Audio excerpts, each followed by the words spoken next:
ನಮಸ್ಕಾರ. ಅಸ್ತ್ರ group present ಸುದ್ದಿಗೊಂದು ಗುದ್ದು ನೇರ ಪ್ರಸಾರದ ಕಾರ್ಯಕ್ರಮಕ್ಕೆ ಸ್ವಾಗತ. Powered by Mukund MGM reality, co sponsor by BDG enterprises, master planery groups. ಇವತ್ತಿನ ಸುದ್ದಿಗೊಂದು ಗುದ್ದು ನೇರ ಪ್ರಸಾರದಲ್ಲಿ ವಿಶೇಷವಾಗಿರ್ತಕ್ಕಂಥ ಒಂದು ವರದಿಯನ್ನು ತಂದಿದ್ದೇವೆ. ಏನಾ ವರದಿ? ಇವತ್ತಿನ ವಿಷಯ ಇಲೆಕ್ಟ್ರಿಕ್ ವಾಹನಗಳಿಗೆ ಪರ್ಮಿಟ್ ಕಡ್ಡಾಯ. ಹಾಗಾದರೆ ಕರಾವಳಿಯಲ್ಲಿ ವಿದ್ಯುತ್ ಚಾಲಿತ ಆಟೋ ತಕರಾರಿನಿಂದ ರಾಜ್ಯಕ್ಕೆ ನಿಯಮ ಬದಲಾವಣೆ. ಹಾಗಾದರೆ ಕರಾವಳಿಯಲ್ಲಿ ಏನು ತಕರಾರಿದೆ, ರಾಜ್ಯಕ್ಕೆ ಏನು ನಿಯಮ ಬದಲಾವಣೆ ಇದೆ, ಈ ಬಗ್ಗೆ ಒಂದು ವರದಿ ಇದೆ, ನೋಡ್ಕೊಂಡು ಬರೋಣ.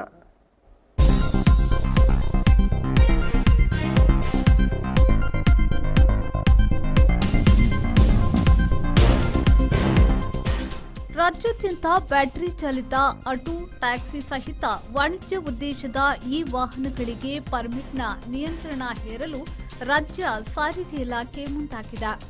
2022ರಿಂದ ಇದುವರೆಗೆ ಈ ವಾಹನಗಳಿಗೆ ಪರ್ಮಿಟ್ಗಳ ಕಿರಿಕಿರಿ ಇರಲಿಲ್ಲ. ಇದರಿಂದಾಗಿ ಈ ಆಟೋ ಮತ್ತು ಟ್ಯಾಕ್ಸಿಯವರು ಎಲ್ಲೆಂದರಲ್ಲಿಗೆ ಬಾಡಿಗೆ ಮಾಡುವುದು ಸಾಧ್ಯವಾಗಿತ್ತು. ಇದರ ವಿರುದ್ಧ ಮುಖ್ಯವಾಗಿ ಕರಾವಳಿಯಲ್ಲಿ ಆಟೋ ಚಾಲಕರು ಹಲವು ಬಾರಿ ಪ್ರತಿಭಟನೆ ನಡೆಸಿದ್ರು. ಸಾರಿಗೆ ಇಲಾಖೆಯು ಪ್ರಸ್ತುತ ಹೊರಡಿಸಿರುವ ಅಧಿಸೂಚನೆಯ ಪ್ರಕಾರ ರಾಜ್ಯದಲ್ಲಿ ಬ್ಯಾಟರಿ ಚಾಲಿತ ಹಾಗೂ ಮೆಥನಾಲ್ ಮತ್ತು ಇಥನಾಲ್ ಇಂಧನ ಬಳಸಿ ಸಂಚರಿಸುವ ಸಾರಿಗೆ ವಾಹನಗಳಿಗೆ ರಹದಾರಿ ಪಡೆಯುವುದರಿಂದ ವಿನಾಯಿತಿ ನೀಡಿ ಹೊರಡಿಸಲಾಗಿದ್ದ 21/2022ರ ಆದೇಶವನ್ನು ಹಿಂಪಡೆಯಲಾಗಿದೆ. ಅಲ್ಲದೆ ಕಾನೂನು ಸುವ್ಯವಸ್ಥೆ ಮತ್ತು ಸಾರ್ವಜನಿಕರ ಹಿತದೃಷ್ಟಿಯಿಂದ ಹೊಸದಾಗಿ ನೋಂದಾವಣಿಯಾಗುವ ಹಾಗೂ ಈಗಾಗಲೇ ನೋಂದಣಿಯಾಗಿ ರಹದಾರಿ ಇಲ್ಲದೆ ಸಂಚರಿಸುತ್ತಿರುವ ಇಂತಹ ಎಲ್ಲ ವಾಹನಗಳು ಶುಲ್ಕರಹಿತವಾಗಿ ರಹದಾರಿ ಪಡೆಯಬೇಕಿದೆ. ಈ ಆಟೋಗಳು ಬೇಕಾಬಿಟ್ಟಿಯಾಗಿ ಕಾರ್ಯನಿರ್ವಹಿಸುತ್ತಿವೆ. ಇದರಿಂದಾಗಿ ನ್ಯಾಯಬದ್ಧವಾಗಿ ಪರ್ಮಿಟ್ ಶುಲ್ಕ ಪಾವತಿಸಿ ಎಲ್ಲ ನಿಬಂಧನೆಗಳೊಂದಿಗೆ ಆಟೋ ಓಡಿಸುವವರು ನಷ್ಟಕ್ಕೊಳಗಾಗುತ್ತಿದ್ದಾರೆ ಎನ್ನುವುದು ಆಟೋ ಸಂಘಟನೆಗಳ ದೂರಾಗಿತ್ತು. ಇದು ಪದೇ ಪದೇ ಸಾರಿಗೆ ಅಧಿಕಾರಿಗಳ ಮುಂದೆ ಬರುತ್ತಿತ್ತು. ಪೆಟ್ರೋಲ್, ಡೀಸೆಲ್, CNG ಚಾಲಿತ ಬಾಡಿಗೆ ವಾಹನಗಳಿಗೆ 5 ವರ್ಷಕ್ಕೊಮ್ಮೆ ಪರ್ಮಿಟ್ ನವೀಕರಿಸಲಾಗುತ್ತಿದೆ. ಇದಕ್ಕೆ ₹600 ಶುಲ್ಕ ತಗುಲುತ್ತದೆ. EV, ಎಥನಾಲ್ ವಾಹನಗಳಿಗೆ ಈ ಶುಲ್ಕ ಇರದು. ಆದರೆ ಪರ್ಮಿಟ್ ಪಡೆಯಲೇಬೇಕು ಎಂಬುದು ಹೊಸ ನಿಯಮ. ಈ ಹೊಸ ನಿಯಮ ಅನುಷ್ಠಾನ ಸಂಬಂಧ ಶೀಘ್ರದಲ್ಲೇ ಸಾರಿಗೆ ಆಯುಕ್ತರಿಂದ ಮಾರ್ಗಸೂಚಿ ಬರಲಿದೆ.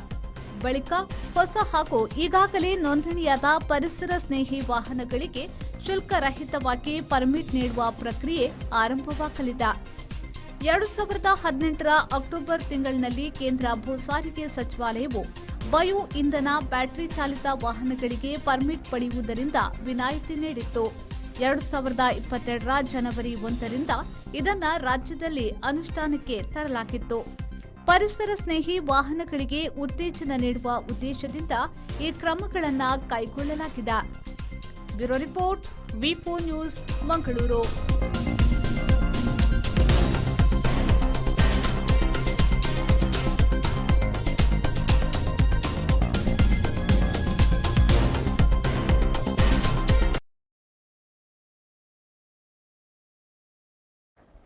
ಈ ಬಗ್ಗೆ ಮಾತನಾಡೋದಕ್ಕೆ ನಮ್ಮ ಜೊತೆಗೆ ಹಿರಿಯ ಪತ್ರಕರ್ತರಾದಂತಹ ಮೋಹನ್ ಬೋಳಂಗಡಿ ಸರ್ ಇದ್ದಾರೆ. ಕಾರ್ಯಕ್ರಮಕ್ಕೆ ಸ್ವಾಗತ ಸರ್. ಕಾರ್ಯಕ್ರಮಕ್ಕೆ ಸ್ವಾಗತ.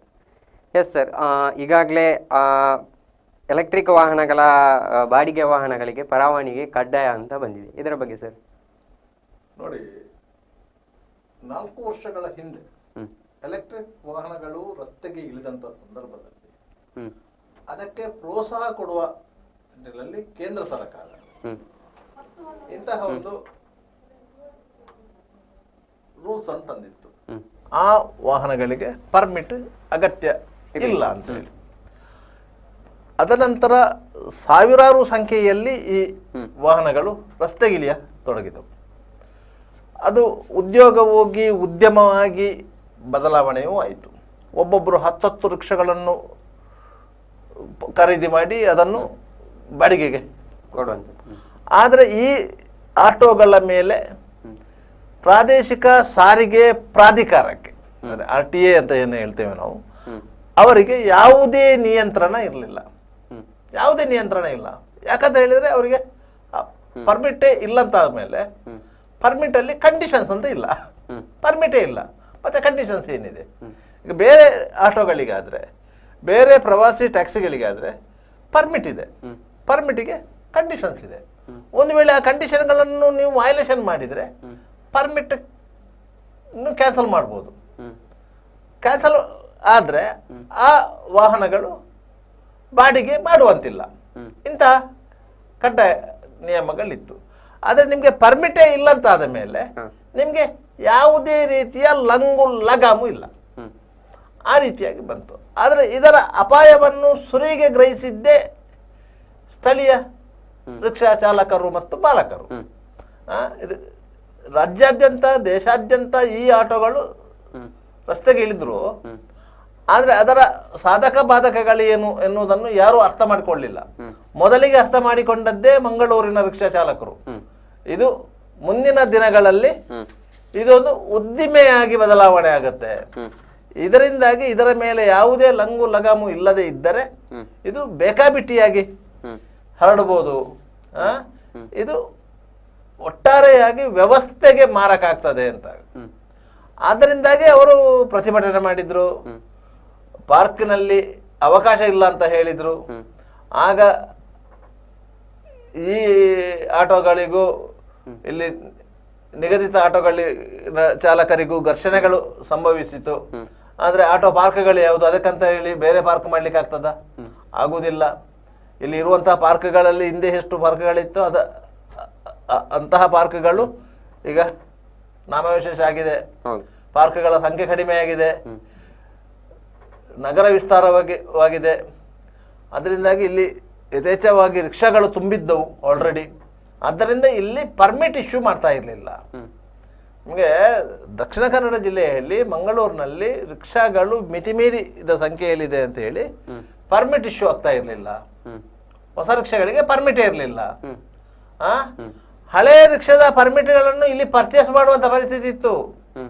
ನಿಮಗೆ 5 ವರ್ಷಕ್ಕೊಮ್ಮೆ ರಿನ್ಯೂವಲ್ಗೆ ನಿಮಗೆ ಪರ್ಮಿಟ್ಗೆ ಇರುವುದು 600 ರೂಪಾಯಿ. ಆದರೆ ಹಳೆ ಪರ್ಮಿಟ್ ಅನ್ನು ಪರ್ಚೇಸ್ ಮಾಡಲಿಕ್ಕೆ ನಿಮಗೆ 3.5, 4, 5 ಲಕ್ಷದವರೆಗೆ ರೇಟ್ ಹೇಳ್ತಾ ಇದ್ರು. ಆದರೆ ರಿಕ್ಷಕ್ಕಿಂತ ರಿಕ್ಷಾದ ಪರ್ಮಿಟ್ ದುಬಾರಿಯಾಗಿತ್ತು ಮಂಗಳೂರಲ್ಲಿ. ಯಾಕಂದ್ರೆ ಇಲ್ಲಿ ನಿಮ್ಗೆ ಪರ್ಮಿಟ್ ಸಿಕ್ಕುದಿಲ್ಲ. RTO ದಲ್ಲಿ ನೀವು ಪರ್ಮಿಟ್ಗೆ ಒಂದು ಅಪ್ಲಿಕೇಶನ್ ಹಾಕಿದ್ರೆ ನಿಮ್ಗೆ ಪರ್ಮಿಟ್ ಇಲ್ಲ. ಇದೇ ಪರಿಸ್ಥಿತಿ ಈ ಹಿಂದೆ ಟೂರಿಸ್ಟ್ ಕಾರುಗಳಿಗೆ ಮಂಗಳೂರಲ್ಲಿ ಬಂದಿತ್ತು. ಟೂರಿಸ್ಟ್ ಕಾರುಗಳಿಗೆ ಇಲ್ಲಿ ಪರ್ಮಿಟ್ ಇಶ್ಯೂ ಮಾಡ್ತಾ ಇರಲಿಲ್ಲ. ಯಾಕಂದ್ರೆ ಸಿಕ್ಕಾಪಟ್ಟೆ ಸಂಖ್ಯೆಯಲ್ಲಿ ಟೂರಿಸ್ಟ್ ಕಾರುಗಳು ಇಲ್ಲಿ ನೋಂದಣಿ ಆಗ್ತಾ ಇತ್ತು. ಯಾಕಂತೇಳಿ ಆಗ ಟೂರಿಸ್ಟ್ ಕಾರುಗಳದ್ದು ಸರ್ವಿಸ್ ನಡೀತಾ ಇತ್ತು. ಕೇವಲ ಬುಕ್ಕಿಂಗ್ ಬಾಡಿಗೆ ಅಲ್ಲ, ಸರ್ವಿಸ್ ನಡೀತಾ ಇತ್ತು. ಒಂದು ತಲೆಗೆ 10 ರೂಪಾಯಿ ಆಗಿ ಇಲ್ಲಿಂದ ಬಿಸಿಲುಡಿಗೆ ಕರ್ಕೊಂಡು ಹೋಗ್ತಾ ಇದ್ರು ಟೂರಿಸ್ಟ್ ಕಾರ್ನವರು. ಅದರಿಂದಾಗಿ ಆ ಟೂರಿಸ್ಟ್ ಕಾರ್ ಅಂಬಾಸಿಡರ್ ಕಾರುಗಳಾಗ ಅದಕ್ಕೆ ಪರ್ಮಿಟ್ ಇಶ್ಯೂ ಆಗ್ತಾ ಇರಲಿಲ್ಲ. ಪರ್ಮಿಟ್ ಕೊಡ್ಲಿಕ್ಕಿಲ್ಲ ಅಂತ ಹೇಳಿ ಪ್ರಾಧಿಕಾರದ ಸಭೆಯಲ್ಲಿ ಯಾಕಾಗಿ ಪರ್ಮಿಟ್ ಕೊಡ್ತಿರ್ಲಿಲ್ಲ ಅಂತ ಹೇಳಿ. ಯಾಕಂದ್ರೆ ಪರ್ಮಿಟ್ ಕೊಟ್ರೆ ಅಷ್ಟು ಸಂಖ್ಯೆಯಲ್ಲಿ ಕಾರುಗಳು ಬರ್ತಿದ್ದಾವೆ. ನಿಮಗೆ ರಸ್ತೆ ಅದೇ ಈ ಖಾಸಗಿ ವಾಹನಗಳು, ಖಾಸಗಿ ವಾಹನ ಪ್ರೈವೇಟ್ ವೆಹಿಕಲ್ ಅನ್ನು ನಿಮಗೆ ನಿಯಂತ್ರಿಸಲಿಕ್ಕೆ ಆಗುದಿಲ್ಲ. ಆದರೆ ಟೂರಿಸ್ಟ್ ವೆಹಿಕಲ್ಗಳು ಲೆಕ್ಕಕ್ಕಿಂತ ಜಾಸ್ತಿ ಆದ ಕೂಡಲೇ ನಿಮಗೆ ಆ ರಸ್ತೆ ಮೇಲೆ ಅವಲಂಬನೆ ಆಗಿರ್ತದೆ. ನಿಮಗೆ ಸಂಚಾರವೇ ದುಸ್ತರವಾಗಿ ಹೋಗ್ತದೆ. ಅದಕ್ಕಾಗಿ ಪರ್ಮಿಟ್ ಕೊಡ್ತಾ ಇರಲಿಲ್ಲ. ಅದ ನಂತರ ಈ ಟೂರಿಸ್ಟ್ ಕಾರುಗಳಿಗೆ ಏನಾಯ್ತು ಅಂತ ಹೇಳಿದ್ರೆ ಜಯನಗರ RTO ಆರಂಭವಾಯಿತು ಬೆಂಗಳೂರಲ್ಲಿ, KH05. ಅಲ್ಲಿ ಟೂರಿಸ್ಟ್ ಕಾರುಗಳಿಗೆ ಪರ್ಮಿಟ್ ಮಾಡಿಸಿ ಮಂಗಳೂರಿಗೆ ತಂದು ಇಲ್ಲಿ ಬಾಡಿಗೆ ಮಾಡ್ತಾ ಇದ್ರು. ಅದರಿಂದಾಗಿ ಅಂತ ವ್ಯವಸ್ಥೆಗಳು ನಿಮಗೆ ರಾಜ್ಯದ ಬೇರೆ ಎಲ್ಲೂ ಇರಲಿಲ್ಲ. ದಕ್ಷಿಣ ಕನ್ನಡ ಜಿಲ್ಲೆಯಲ್ಲಿದ್ದಷ್ಟು ಇದ್ದ ಹಾಗೆ ನಿಮಗೆ ಟೂರಿಸ್ಟ್ ಕಾರುಗಳಲ್ಲಾಗ್ಲಿ ರಿಕ್ಷಾಗಳಲ್ಲಾಗ್ಲಿ ಸರ್ವಿಸ್ ಬಾಡಿಗೆ ಮಾಡುವ ಪದ್ಧತಿ ಬೇರೆ ಎಲ್ಲೂ ಇಲ್ಲ. ದಕ್ಷಿಣ ಕನ್ನಡ ಜಿಲ್ಲೆಯಲ್ಲಿ ಮಾತ್ರ. ಇಲ್ಲಿ ಜೀಪಿನಲ್ಲಿ ಬಾಡಿಗೆ ಮಾಡುವಂತ ಪದ್ಧತಿ ಇದೆ. ಸುಳ್ಯದಲ್ಲಿದೆ, ಪುತ್ತೂರಲ್ಲಿದೆ, ಉಪ್ಪಿನಂಗಡಿಯಲ್ಲಿದೆ, ಬೆಳ್ತಂಗಡಿಯಲ್ಲಿದೆ, ಬೇರೆ ಬೇರೆ ಕಡೆಗಳಲ್ಲಿ ಟೂರಿಸ್ಟ್ ಕಾರುಗಳ ಬಾಡಿಗೆ ಇದೆ. ಅದೇ ರೀತಿ ರಿಕ್ಷಾಗಳ ಬಾಡಿಗೆ ಇದೆ. ಯಾಕಂತ ಹೇಳಿದ್ರೆ ಹಳ್ಳಿಯ ಪ್ರದೇಶಗಳಲ್ಲಿ ಒಬ್ಬ ರಿಕ್ಷಾವನ್ನು ಬಾಡಿಗೆ ಮಾಡಿಕೊಂಡು ಹೋಗುವಂತ ಸ್ಥಿತಿವಂತನ ಇರುವುದಿಲ್ಲ. ಒಂದು 3 ಕಿಲೋಮೀಟರ್ಗೆ ಒಂದು ರಿಕ್ಷಾವನ್ನ ಬಾಡಿಗೆ ಮಾಡಿಕೊಂಡು ಹೋಗ್ಬೇಕಾದ್ರೆ ಅವ 100 ರೂಪಾಯಿ ಕೊಡಬೇಕು. ಅದೇ ರಿಕ್ಷಾದವ 100 ರೂಪಾಯಿ ಕೊಡ್ಲಿಕ್ಕೆ ತಾಕತ್ತಿಲ್ಲದೆ ಅವ ನಡ್ಕೊಂಡೇ ಹೋಗ್ತಾ ಇದ್ದ. ಅಂಥವರಿಗೆ ವರದಾನವಾಗಿ ಈ ಸರ್ವಿಸ್ ರಿಕ್ಷಾಗಳು ಸೃಷ್ಟಿಯಾದವು. ಅವರು 10 ರೂಪಾಯಿಗೆ 5 ರೂಪಾಯಿಗೆ ಜನರನ್ನು ತುಂಬಿಸ್ಕೊಂಡು ಹೋಗ್ತಾ ಇದ್ರು. ಎಷ್ಟು ತುಂಬಿಸ್ತಿದ್ರು ಗೊತ್ತಾರೆ? ಒಂದು ರಿಕ್ಷಾದಲ್ಲಿ, ಒಂದು ರಿಕ್ಷಾದಲ್ಲಿ 12, 14, 15 ಮಂದಿಯನ್ನು ತುಂಬಿಸಿ ಕರ್ಕೊಂಡು ಹೋದಂತ ನಿದರ್ಶನಗಳಿವೆ. ಒಂದು ಅಂಬಾಸಡರ್ ಕಾರಲ್ಲಿ 28 ಮಂದಿಯನ್ನು ತುಂಬಿಸಿಕೊಂಡು ಕರ್ಕೊಂಡು ಹೋದ ನಿದರ್ಶನ ಇದೆ. 28 ಮಂದಿಯನ್ನು ಇವತ್ತು ಯಾರೂ ನಂಬಲಿಕ್ಕಿಲ್ಲ. ನಾವೀಗ ಹೇಳಿದ ಕೂಡಲೇ ಯಾರು ನಂಬಲಿಕ್ಕಿಲ್ಲ, ಇವ್ರು ಏನೋ ಸುಳ್ಳು ಹೇಳ್ತಾರಂತ ಅನ್ಸ್ಕೊಳ್ಳೋದು. 1992ರಲ್ಲಿ ಈಗಿನ ಬ್ರಹ್ಮರಕೋಟ್ಲ ಟೋಲ್ ಇದೆಯಲ್ಲ, ಆ ಜಾಗದಲ್ಲಿ ಒಂದು ರಿಕ್ಷಾ ಮತ್ತು ಬಾಳೆಕಾಯಿ ಲೋಡ್ ಇದ್ದಂತಹ ಲಾರಿಯ ಮಧ್ಯೆ ಆಕ್ಸಿಡೆಂಟ್ ಆಯಿತು. ಬಾಳೆಕಾಯಿ ತುಂಬಿಸಿಕೊಂಡು ಬರ್ತಾ ಇದ್ದಂಥ ಲಾರಿಗೆ ಒಂದು ರಿಕ್ಷಾ ಹೋಗಿ ಗುದ್ದಿತ್ತು. ಅಲ್ಲಿ ಒಂದು ದೇವಸ್ಥಾನದ ಜಾತ್ರೆ ಇತ್ತು ಬ್ರಹ್ಮರಕೋಟ್ಲಲ್ಲಿ. ಆ ಜಾತ್ರೆಯಿಂದ ಬರುವಂತ ರಿಕ್ಷಾ, ಅದಕ್ಕೆ ಬಾಳೆಕಾಯಿ ಲಾರಿ ಡಿಕ್ಕಿ ಹೊಡೆಯಿತು. ಎಷ್ಟು ಮಂದಿಗೆ ಪೆಟ್ಟಾಯ್ತು ಗೊತ್ತಾ? 8 ಮಂದಿಗೆ ಪೆಟ್ಟಾಯ್ತು, 5 ಮಂದಿ ಡೆತ್ ಆಯ್ತು. 5 ಡೆತ್, 8 ಇಂಜುರ್ಡ್. ಒಟ್ಟಿಗೆ ಎಷ್ಟು ಮಂದಿ ಆಯ್ತು ರಿಕ್ಷಾದಲ್ಲಿ? 13 ಮಂದಿ. ಆಗಿನ SP MR ಪೂಜಾರಿಗೆ ಶಾಕ್. ಏನ್ರಿ ಒಂದು ರಿಕ್ಷಾದಲ್ಲಿ 13 ಮಂದಿ ಅಂತ ಹೇಳಿ. ಜ್ವಲಂತ ನಿದರ್ಶನ ಇದೆ ಎದುರಲ್ಲಿ. 8 ಮಂದಿಗೆ ಪೆಟ್ಟಾಗಿದೆ, 5 ಮಂದಿ ಡೆತ್ ಆಗಿದ್ದಾರೆ. ಈ ರೀತಿಯ ಆಕ್ಸಿಡೆಂಟ್ ಆಗಿತ್ತು. ಹಾಗಾದ್ರೆ ಒಂದು ರಿಕ್ಷಾದಲ್ಲಿ 13 ಮಂದಿಯನ್ನ ಕುಳ್ಳಿರಿಸಲಿಕ್ಕೆ ಆಗ್ತದಂತ ಆಯ್ತಲ್ಲ. ಕೇವಲ 13 ಮಂದಿ ಅಲ್ಲ, ಪಾಣೆಮಂಗಳೂರಿನಿಂದ ಸಜಿಪಕ್ಕೆ ಹೋಗುವಂತಹ, ಆಗ ಬಸ್ ಫೆಸಿಲಿಟಿ ಇರಲಿಲ್ಲ. ಬಸ್ ಫೆಸಿಲಿಟಿ ಇರಲಿಲ್ಲ 90ರ ದಶಕದಲ್ಲಿ. ಆ ಸಂದರ್ಭದಲ್ಲಿ ಪಾಣೆಮಂಗಳೂರಿನಿಂದ ಸಜಿಪಕ್ಕೆ ರಿಕ್ಷಾದಲ್ಲಿ 15 ಮಂದಿಯನ್ನು ಹಾಕಿಕೊಂಡು ಹೋಗ್ತಾ ಇದ್ರು. ಡ್ರೈವರು ಅಕ್ಕಪಕ್ಕದಲ್ಲಿ 6 ಮಂದಿಯನ್ನು ಕೂರಿಸ್ತಾ ಇದ್ದ. ಈ ಕಡೆಗೆ 3, ಈ ಕಡೆಗೆ 3, ಮಧ್ಯದ ಡ್ರೈವರು. ಆಯ್ತಾ? ಹಿಂಬದಿ ಸೀಟಲ್ಲಿ 9 ಮಂದಿ ಕೂರ್ತಾ ಇದ್ರು. 3 ಟೈರ್ ಅಲ್ಲಿ 3 ಹಂತಗಳಲ್ಲಿ ಕೂರ್ತಾ ಇದ್ರು. ಆ ರೀತಿಯಾಗಿ ರಿಕ್ಷಾ, ಯಾಕಂದ್ರೆ ಅದು ಅಲ್ಲಿ ಆ ಸಂದರ್ಭ ಅನಿವಾರ್ಯ. ಪರವಾನಿಗೆ ಕೊಡ್ಲಿಲ್ಲ, ಮಾಡ್ಬೋದು. ಪರವಾನಿಗೆ ಕೊಡುವ ಪ್ರಶ್ನೆ ಅಲ್ಲ, ಆ ಸಂದರ್ಭದಲ್ಲಿ ಅದು ಅನಿವಾರ್ಯ. ಯಾಕಂದ್ರೆ ಇಲ್ಲಿ ಪಾಣೆಮಂಗಳೂರಿಂದ ಸಜಿಪಕ್ಕೆ 6 ಕಿಲೋಮೀಟರ್ ಇದೆ ರೀ. 6 ಕಿಲೋಮೀಟರ್ಗೆ ನೀವು ರಿಕ್ಷಾವನ್ನು ಬಾಡಿಗೆ ಮಾಡಿಕೊಂಡು ಹೋಗುದಾದ್ರೆ 300 ರೂಪಾಯಿ ಆಗ್ತದೆ. ಆ ಕಾಲದಲ್ಲಿ ಬಾಡಿಗೆ ಮಾಡ್ಕೊಂಡು ಹೋಗುವುದಾದ್ರೆ 300 ರೂಪಾಯಿ ಆಗ್ತದೆ. ಯಾರು 300 ರೂಪಾಯಿ ಕೊಟ್ಟು ಸಜಿಪಕ್ಕೆ ರಿಕ್ಷಾ ಮಾಡಿಕೊಂಡು ಹೋಗ್ತಾನೆ? ಇಲ್ಲ. ಅಂತ ಸಂದರ್ಭದಲ್ಲಿ ಈ 10 ರೂಪಾಯಿ ಕೊಟ್ಟು ಈ ರೀತಿಯಾಗಿ ಕಷ್ಟ ಬಿದ್ದು ರಿಕ್ಷಾದಲ್ಲಿ ಹೋಗುವಂತ ವ್ಯವಸ್ಥೆ ಇತ್ತು. ಅದರಿಂದಾಗಿ ರಿಕ್ಷಾ ವ್ಯವಸ್ಥೆ ಆ ರೀತಿಯಾಗಿ ಇಲ್ಲಿ ಕಾರ್ಯಾಚರಣೆ ಮಾಡ್ತಾ ಇತ್ತು. ಒಟ್ಟಾರೆಯಾಗಿ ಅದು ಪ್ರಯಾಣಿಕ ಸ್ನೇಹಿ ವ್ಯವಸ್ಥೆ. ಮಂಗಳೂರಲ್ಲಿ ಅಂತ ವ್ಯವಸ್ಥೆ ಬರಲಿಲ್ಲ. ಇಲ್ಲಿ ಆದರೆ ಇಲ್ಲಿ ಹೆಚ್ಚು ದೂರ ಹೋಗೋದಾದ್ರೆ ಒಂದು 2 ಕಿಲೋಮೀಟರ್, 1.5 ಕಿಲೋಮೀಟರ್ ಆಗಲೂ 10 ರೂಪಾಯಿ 25 ರೂಪಾಯಿ ಮಿನಿಮಮ್ ಬಾಡಿಗೆಯಲ್ಲಿ ಹೋಗ್ತಾ ಇತ್ತು. ಈಗಲೂ ಸಹ ನಿಮಗೆ ನೋಡಿ, ಇಲ್ಲಿ ಮಿನಿಮಮ್ ಬಾಡಿಗೆ 35 ರೂಪಾಯಿ ಇದೆ ರಿಕ್ಷಕ್ಕೆ. ಅದೇ ಗ್ರಾಮಾಂತರ ಪ್ರದೇಶಗಳಲ್ಲಿ ಅಂತ ಮಿನಿಮಮ್ ಬಾಡಿಗೆ ಸಿಸ್ಟಮೇ ಇಲ್ಲ. ನೀವು ಇಲ್ಲಿ ಪ್ಲೇಸ್ ಹೇಳಿದ್ರೆ ಆ ಪ್ಲೇಸಿಗೆ ಇಷ್ಟು ಅಂತೇಳಿ ನಿಗದಿ ಯಾವ್ದ ಬಾಡಿಗೆ ಇದೆ. 50 ರೂಪಾಯಿದ 50 ರೂಪಾಯಿ, 100 ರೂಪಾಯಿದ 100 ರೂಪಾಯಿ, 200 ರೂಪಾಯಿದ 200 ರೂಪಾಯಿ. ಅದು ಎಲ್ಲ ರಿಕ್ಷಾಗಳದವರು ಅದೇ ಬಾಡಿಗೆಯನ್ನು ವಸೂಲಿ ಮಾಡುವುದು. ಆದರೆ ಅಲ್ಲಿ ಅದಕ್ಕೆ ಪರ್ಯಾಯವಾಗಿ ಈ ಸರ್ವಿಸ್ ರಿಕ್ಷಾಗಳು ಇವೆ. ಇಲ್ಲಂತ ಹೇಳಿಲ್ಲ. ಈ ಟೂರಿಸ್ಟ್ ಕಾರುಗಳ ವ್ಯವಸ್ಥೆ ಹೇಗಿತ್ತು ಅದೇ ರೀತಿ ರಿಕ್ಷಾಗಳ ವ್ಯವಸ್ಥೆಯು ಅದೇ ರೀತಿ ಇಲ್ಲಿ ಇತ್ತು. ಯಾವಾಗ ಇಲ್ಲಿ ಬಸ್ಸುಗಳ ಸಂಖ್ಯೆ ಜಾಸ್ತಿ ಆಯಿತು, ಆಗ ಟೂರಿಸ್ಟ್ ಕಾರಿಗೆ ಬಲವಾದ ಹೊಡೆತ ಬಿದ್ದದ್ದು ಆಗ 2003ರಲ್ಲಿ. ಅಲ್ಲಿವರೆಗೆ ಇಲ್ಲಿ ಟೂರಿಸ್ಟ್ ಕಾರುಗಳ ಪ್ರಾಬಲ್ಯ ಇತ್ತು. ಆ ಸಂದರ್ಭದಲ್ಲಿ KSRTC ಅವರು ಮಿನಿ ಬಸ್ ಹಾಕಿದ್ರು. ಇದೇ ಬಿ ರಮಾನಾಥ್ ರೈ ಅವರು ಸಾರಿಗೆ ಸಚಿವರಾಗಿದ್ದರು. ಆ ಸಂದರ್ಭದಲ್ಲಿ ಮಿನಿ ಬಸ್ ಹಾಕಿದ್ರು, ಎಲ್ಲರೂ ಕಾರು ಬಿಟ್ಟರು, ಬಸ್ ಹತ್ತಿದ್ರು. ಪರಿಣಾಮವಾಗಿ ಕಾರ್ನವರಿಗೆ ಬಾಡಿಗೆ ಸಿಗದಂತ ವ್ಯವಸ್ಥೆ ಆಯ್ತು. ಅದು ಸಹಜವಾಗಿ ಎಲ್ಲರೂ ಕಾರು ಮಾರಾಟ ಮಾಡಿದ್ರು, ಕೆಲವು ಕಾರು ಗುಜರಿಗೂ ಇತ್ತು. ಆಗ ಟೂರಿಸ್ಟ್ ಕಾರಿನ ಪರ್ಮಿಟ್ ಯಾರಿಗೂ ಬೇಡ. ಈಗಲೂ ಮಂಗಳೂರಲ್ಲಿ ಟೂರಿಸ್ಟ್ ಕಾರಿನ ಪರ್ಮಿಟ್ ಆರಾಮವಾಗಿ ಸಿಗುತ್ತೆ. ಯಾಕಂದ್ರೆ ಆದ್ರೂ ಬೇಡ ಅಂತ ಪರಿಸ್ಥಿತಿ ಇದೆ. ಇದೀಗ ರಿಕ್ಷಾ ಪರ್ಮಿಟ್ ಅದೇ ಹೇಳಿದ್ರು, ಮಂಗಳೂರಲ್ಲಿ ನಗರದಲ್ಲಿ ರಿಕ್ಷಾಗಳು ಜಾಸ್ತಿ ಆಯ್ತು ಅಂತ ಹೇಳಿ ಗ್ರಾಮಾಂತರ ಪರ್ಮಿಟ್ ಕೊಡುವಂತ ಪದ್ಧತಿ ತಂದ್ರು. ಹಾಗೆ ಗ್ರಾಮಾಂತರಕ್ಕೆ ಪರ್ಮಿಟ್ ಕೊಡ್ಲಿಕ್ಕೆ ಸ್ಟಾರ್ಟ್ ಆಯ್ತು. ನಗರ ಪರ್ಮಿಟ್ ಕೊಡುವುದನ್ನು ನಿಲ್ಲಿಸಿದ್ರು, ಗ್ರಾಮಾಂತರಕ್ಕೆ ಪರ್ಮಿಟ್ ಕೊಡುವಂತ ಸಿಸ್ಟಮ್ ಬಂತು. ಗ್ರಾಮಾಂತರದಲ್ಲಿ ರಿಕ್ಷಾಗಳು ಹೆಚ್ಚಾಗ್ತಾ ಹೋದವು. ಆ ರಿಕ್ಷಾಗಳು ನಗರಕ್ಕೆ ಬಂದು ಬಾಡಿಗೆ ಮಾಡುವಂತ ಪರಿಸ್ಥಿತಿ ಬಂತು. ಅಂತ ರಿಕ್ಷಾಗಳಿಗೆ ಇಲ್ಲಿನ ರಿಕ್ಷಾ ಚಾಲಕರು ಅವಕಾಶ ಕೊಡ್ತಾ ಇರಲಿಲ್ಲ. ಹಾಗೆ ಪಾರ್ಕಿಂಗ್ ಅವಕಾಶ ಕೊಡ್ತಾ ಇರಲಿಲ್ಲ. ಗ್ರಾಮಾಂತರ ಪರ್ಮಿಟ್ ನ ರಿಕ್ಷಾಗಳು ನಗರ ಪ್ರದೇಶದಲ್ಲಿ ಪಾರ್ಕಿಂಗ್ ಮಾಡುವ ಹಾಗಿಲ್ಲ ಅಂತೇಳಿ ಅವ್ರು ಬರ್ಬೇಕು, ಪ್ಯಾಸೆಂಜರ್ ನಿಲ್ಲಿಸ್ಬೇಕು, ವಾಪಸ್ ಹೋಗ್ಬೇಕು, ಈ ರೀತಿಯಾಗಿತ್ತು. ಇದೀಗ ಯಾವಾಗ 2022ರಲ್ಲಿ ಈ ರಿಕ್ಷಾಗಳು ಬಂತ, ಎಲೆಕ್ಟ್ರಿಕ್ ರಿಕ್ಷಾಗಳು ಬಂತ, ಆ ಸಂದರ್ಭದಲ್ಲಿ ಅದು ಪರ್ಮಿಟ್ ಫ್ರೀ ರಿಕ್ಷಾಗಳಾಯ್ತು. ಆರಂಭದಲ್ಲಿ ಇಲ್ಲಿನ ರಿಕ್ಷಾ ಡ್ರೈವರ್ಗಳಿಗೆ ಗೊತ್ತಾಗ್ಲಿಲ್ಲ ಇದು ಹೆಚ್ಚು ಪ್ರಚಲಿತ ಆಗ್ಬೋದು, ಜನಪ್ರಿಯ ಆಗ್ಬೋದು ಅಂತ ಅಂದಾಜಿರ್ಲಿಲ್ಲ. ಯಾಕಂತ ಹೇಳಿದ್ರೆ ಅದು ಒಮ್ಮೆ ಫುಲ್ ಚಾರ್ಜ್ ಮಾಡಿದರೆ 60 ಕಿಲೋಮೀಟರ್ ಮಾತ್ರ ಹೋಗುವುದು ಅಂತ ಆಯ್ತು. ಅದರ ನಂತರ ಅದರಲ್ಲಿ ಸ್ವಲ್ಪ ಅಡ್ವಾನ್ಸ್ ಟೆಕ್ನಾಲಜಿ ಬಂತು, 90 ಕಿಲೋಮೀಟರ್ ಹೋಗ್ತದೆ ಅಂತ ಆಯ್ತು.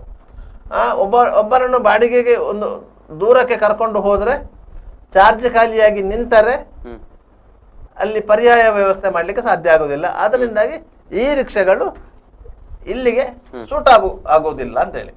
ಯಾಕಂತ ಹೇಳಿದ್ರೆ ಇಲ್ಲಿನ ಎಲ್ಲ ಪ್ರದೇಶಗಳು ಸಮತೋಲಿತ ಪ್ರದೇಶಗಳಲ್ಲ. ಎತ್ತರದ ಗುಡ್ಡಗಳು ಇರ್ತವೆ, ಇಳಿಜಾರುಗಳು ಇರ್ತವೆ. ಈ ರಿಕ್ಷಾಗಳು ಎತ್ತರದ ಗುಡ್ಡದಲ್ಲಿ ಹೆವಿ ಭಾರವನ್ನು ಹೊತ್ತುಕೊಂಡು ಹೋಗ್ಲಿಕ್ಕೆ ಸಾಧ್ಯ ಆಗುವುದಿಲ್ಲ ಅಂತ ಹೇಳುವಂತ ಒಂದು ಕಲ್ಪನೆಗಳು ಇತ್ತು. ಆ ತಪ್ಪು ಕಲ್ಪನೆಗಳು ಇತ್ತು, ಇಲ್ಲ ಅಂತ ಹೇಳುವುದಿಲ್ಲ. ಆದ್ದರಿಂದ ಆರಂಭದಲ್ಲಿ ಈ ರಿಕ್ಷಾಗಳಿಗೆ ಪ್ರೋತ್ಸಾಹ ಸಿಗಲಿಲ್ಲ. ಈ ರಿಕ್ಷಾಗಳಿಗೆ ಪ್ರೋತ್ಸಾಹ ಸಿಗಲೇಬೇಕು. ಇದರಿಂದಾಗಿ ಪರಿಸರ ಮಾಲಿನ್ಯವನ್ನು ಕಡಿಮೆ ಮಾಡಬೇಕು ಎನ್ನುವ ಉದ್ದೇಶದಿಂದ ಕೇಂದ್ರ ಸರ್ಕಾರ ಅದಕ್ಕೆ ಪರ್ಮಿಟ್ ಫ್ರೀ ಮಾಡಿರುವುದು. ಯಾವಾಗ ಪರ್ಮಿಟ್ ಫ್ರೀ ಮಾಡಿದ್ರಿಂದಾಗಿ ರಿಕ್ಷಾಕ್ಕೆ ಡಿಮ್ಯಾಂಡ್ಗಳು ಜಾಸ್ತಿ ಆಯಿತು, ಅದನ್ನೊಂದು ಉದ್ಯಮವಾಗಿ ಅದನ್ನು ಪರಿವರ್ತನೆ ಆಗ್ಲಿಕ್ಕೆ ಆಯ್ತಾ, ಸಹಜವಾಗಿ ಎಲ್ಲ ರಿಕ್ಷಾಗಳು ರೋಡಿಗೆ ಬಂದವು. ಈಗ ನೋಡುವುದಾದ್ರೆ 60% ಹಳೆಯ ರಿಕ್ಷಾಗಳಿದೆ, 40% ಈ ರಿಕ್ಷಾಗಳಿದೆ. ಆ ರೀತಿಯಾಗಿ ಇಲ್ಲಿ ಆ ಉದ್ಯಮ ಬೆಳೆದುಕೊಂಡು ಬಂದಿದೆ. ಇಂತಹ ಸಂದರ್ಭದಲ್ಲಿ ಮೊದಲ ಹೊಡೆತ ಬೀಳ್ತಾ ಇರೋದು ಹಾಲಿ ರಿಕ್ಷಾ ಚಾಲಕರಿಗೆ. ಯಾಕಂತ ಹೇಳಿದ್ರೆ ಅವರಿಗೆ ಅದರಲ್ಲಿ ಇನ್ವೆಸ್ಟ್ಮೆಂಟ್ ಇದೆ, ರಿಕ್ಷಾದ ಇನ್ವೆಸ್ಟ್ಮೆಂಟ್ ಇದೆ, ಪರ್ಮಿಟ್ ವ್ಯಾಲ್ಯೂ ಇದೆ. ಪರ್ಮಿಟ್ಗೆ ನಿಮ್ಗೆ 5 ವರ್ಷಕ್ಕೆ 600 ರೂಪಾಯಿ, ಅದು ಪ್ರಶ್ನೆ ಬೇರೆ. ಆದ್ರೆ ಆ ಪರ್ಮಿಟ್ ಅನ್ನು ಅವರು 2 ಲಕ್ಷ 3 ಲಕ್ಷಕ್ಕೆ ಪರ್ಚೇಸ್ ಮಾಡಿದವರು ಇದ್ದಾರೆ ಇಲ್ಲಿ. 2 ಲಕ್ಷ 3 ಲಕ್ಷ ಕೊಟ್ಟು ಪರ್ಚೇಸ್ ಮಾಡಿದಂತಹವರು ಇದ್ದಾರೆ ಇಲ್ಲಿ. ಅದರಿಂದ ಹೆವಿ ಇನ್ವೆಸ್ಟ್ಮೆಂಟ್ ಅದು. ಆ ಇನ್ವೆಸ್ಟ್ಮೆಂಟ್ ಮಾಡಿ ರಿಕ್ಷಾಕ್ಕೆ ಬೇರೆ ಇನ್ವೆಸ್ಟ್ಮೆಂಟ್ ಮಾಡಿ ರಿಕ್ಷಾ ಇರುವವರಿಗೆ ಈ ರಿಕ್ಷಾಗಳು ಹೊಡೆತ ಕೊಡ್ಲಿಕ್ಕೆ ಆರಂಭ ಮಾಡಿ, ಅವರಿಗೆ ದೊಡ್ಡ ಇದಿಲ್ಲ, ಹೊಡೆತ ಇಲ್ಲ. ಅವರಿಗೆ ಅದನ್ನು ಚಾರ್ಜ್ ಮಾಡುವ ಹೊಡೆತ ಮಾತ್ರ. ಅದನ್ನು ಅವರು ಮನೆಯಲ್ಲೇ ಮಾಡ್ತಾರೆ. ನೀವು ಹೊರಗೆ ಚಾರ್ಜಿಂಗ್ ಸ್ಟೇಷನ್ ಅಲ್ಲಿ ನೀವು ಚಾರ್ಜ್ ಮಾಡಿದ್ರೆ ಅವರಿಗೆ ಗಂಟೆಗೆ ಇಷ್ಟು ಅಂತ ಹೇಳಿ ಫೀಸ್ ಕೊಡ್ಬೇಕಾಗ್ತದೆ. ಅದನ್ನೇ ನೀವು ಮನೆಯಲ್ಲೇ ಮಾಡಿದ್ರೆ ಹೇಗೂ ಚಾರ್ಜ್ ಆಗ್ತದೆ. ಅದು 6 ಗಂಟೆಯಲ್ಲಿ ಒಂದು ರಿಕ್ಷಾ ಫುಲ್ ಚಾರ್ಜ್ ಆಗುತ್ತೆ, 90 ಕಿಲೋಮೀಟರ್ ಓಡ್ತದೆ. ಏನಿದ್ರು ಬೆಳಿಗ್ಗಿನಿಂದ ಸಂಜೆವರೆಗೆ ಓಡಿಸ್ಲಿಕ್ಕೆ ಆಗ್ತದೆ. ಸಂಜೆ ಹೋಗಿ ಪುನಃ ಒಮ್ಮೆ ಚಾರ್ಜಿಗೆ ಇಟ್ಟರೆ ಪುನಃ ರಾತ್ರಿ ದುಡಿಲಿಕ್ಕೆ ಆಗ್ತದೆ ಆ ರಿಕ್ಷಾದಲ್ಲಿ. ಈ ರೀತಿಯಾಗಿ ಒಂದೇ ರಿಕ್ಷಕ್ಕೆ ಇಬ್ಬರಿಬ್ರು ಡ್ರೈವರನ್ನು ಮಾಡಿ ವ್ಯವಹಾರ ಮಾಡಿದವರು ಈಗ ಇದ್ದಾರೆ, ಇಲ್ಲಂತಿಲ್ಲ. ಆದರೆ ಬಾಡಿಗೆ ಪೆಟ್ರೋಲ್ ಹಾಕಿ ರಿಕ್ಷಾ ಓಡಿಸುವವರ ಬಾಡಿಗೆಯು ವಿದ್ಯುತ್ ಚಾಲಿತ ಬ್ಯಾಟರಿಯ ಮೂಲಕ ಓಡುವಂತ ರಿಕ್ಷಾಕ್ಕೂ ಸೇಮ್ ಬಾಡಿಗೆ ಮಿನಿಮಮ್ ಬಾಡಿಗೆ ಅದೇ.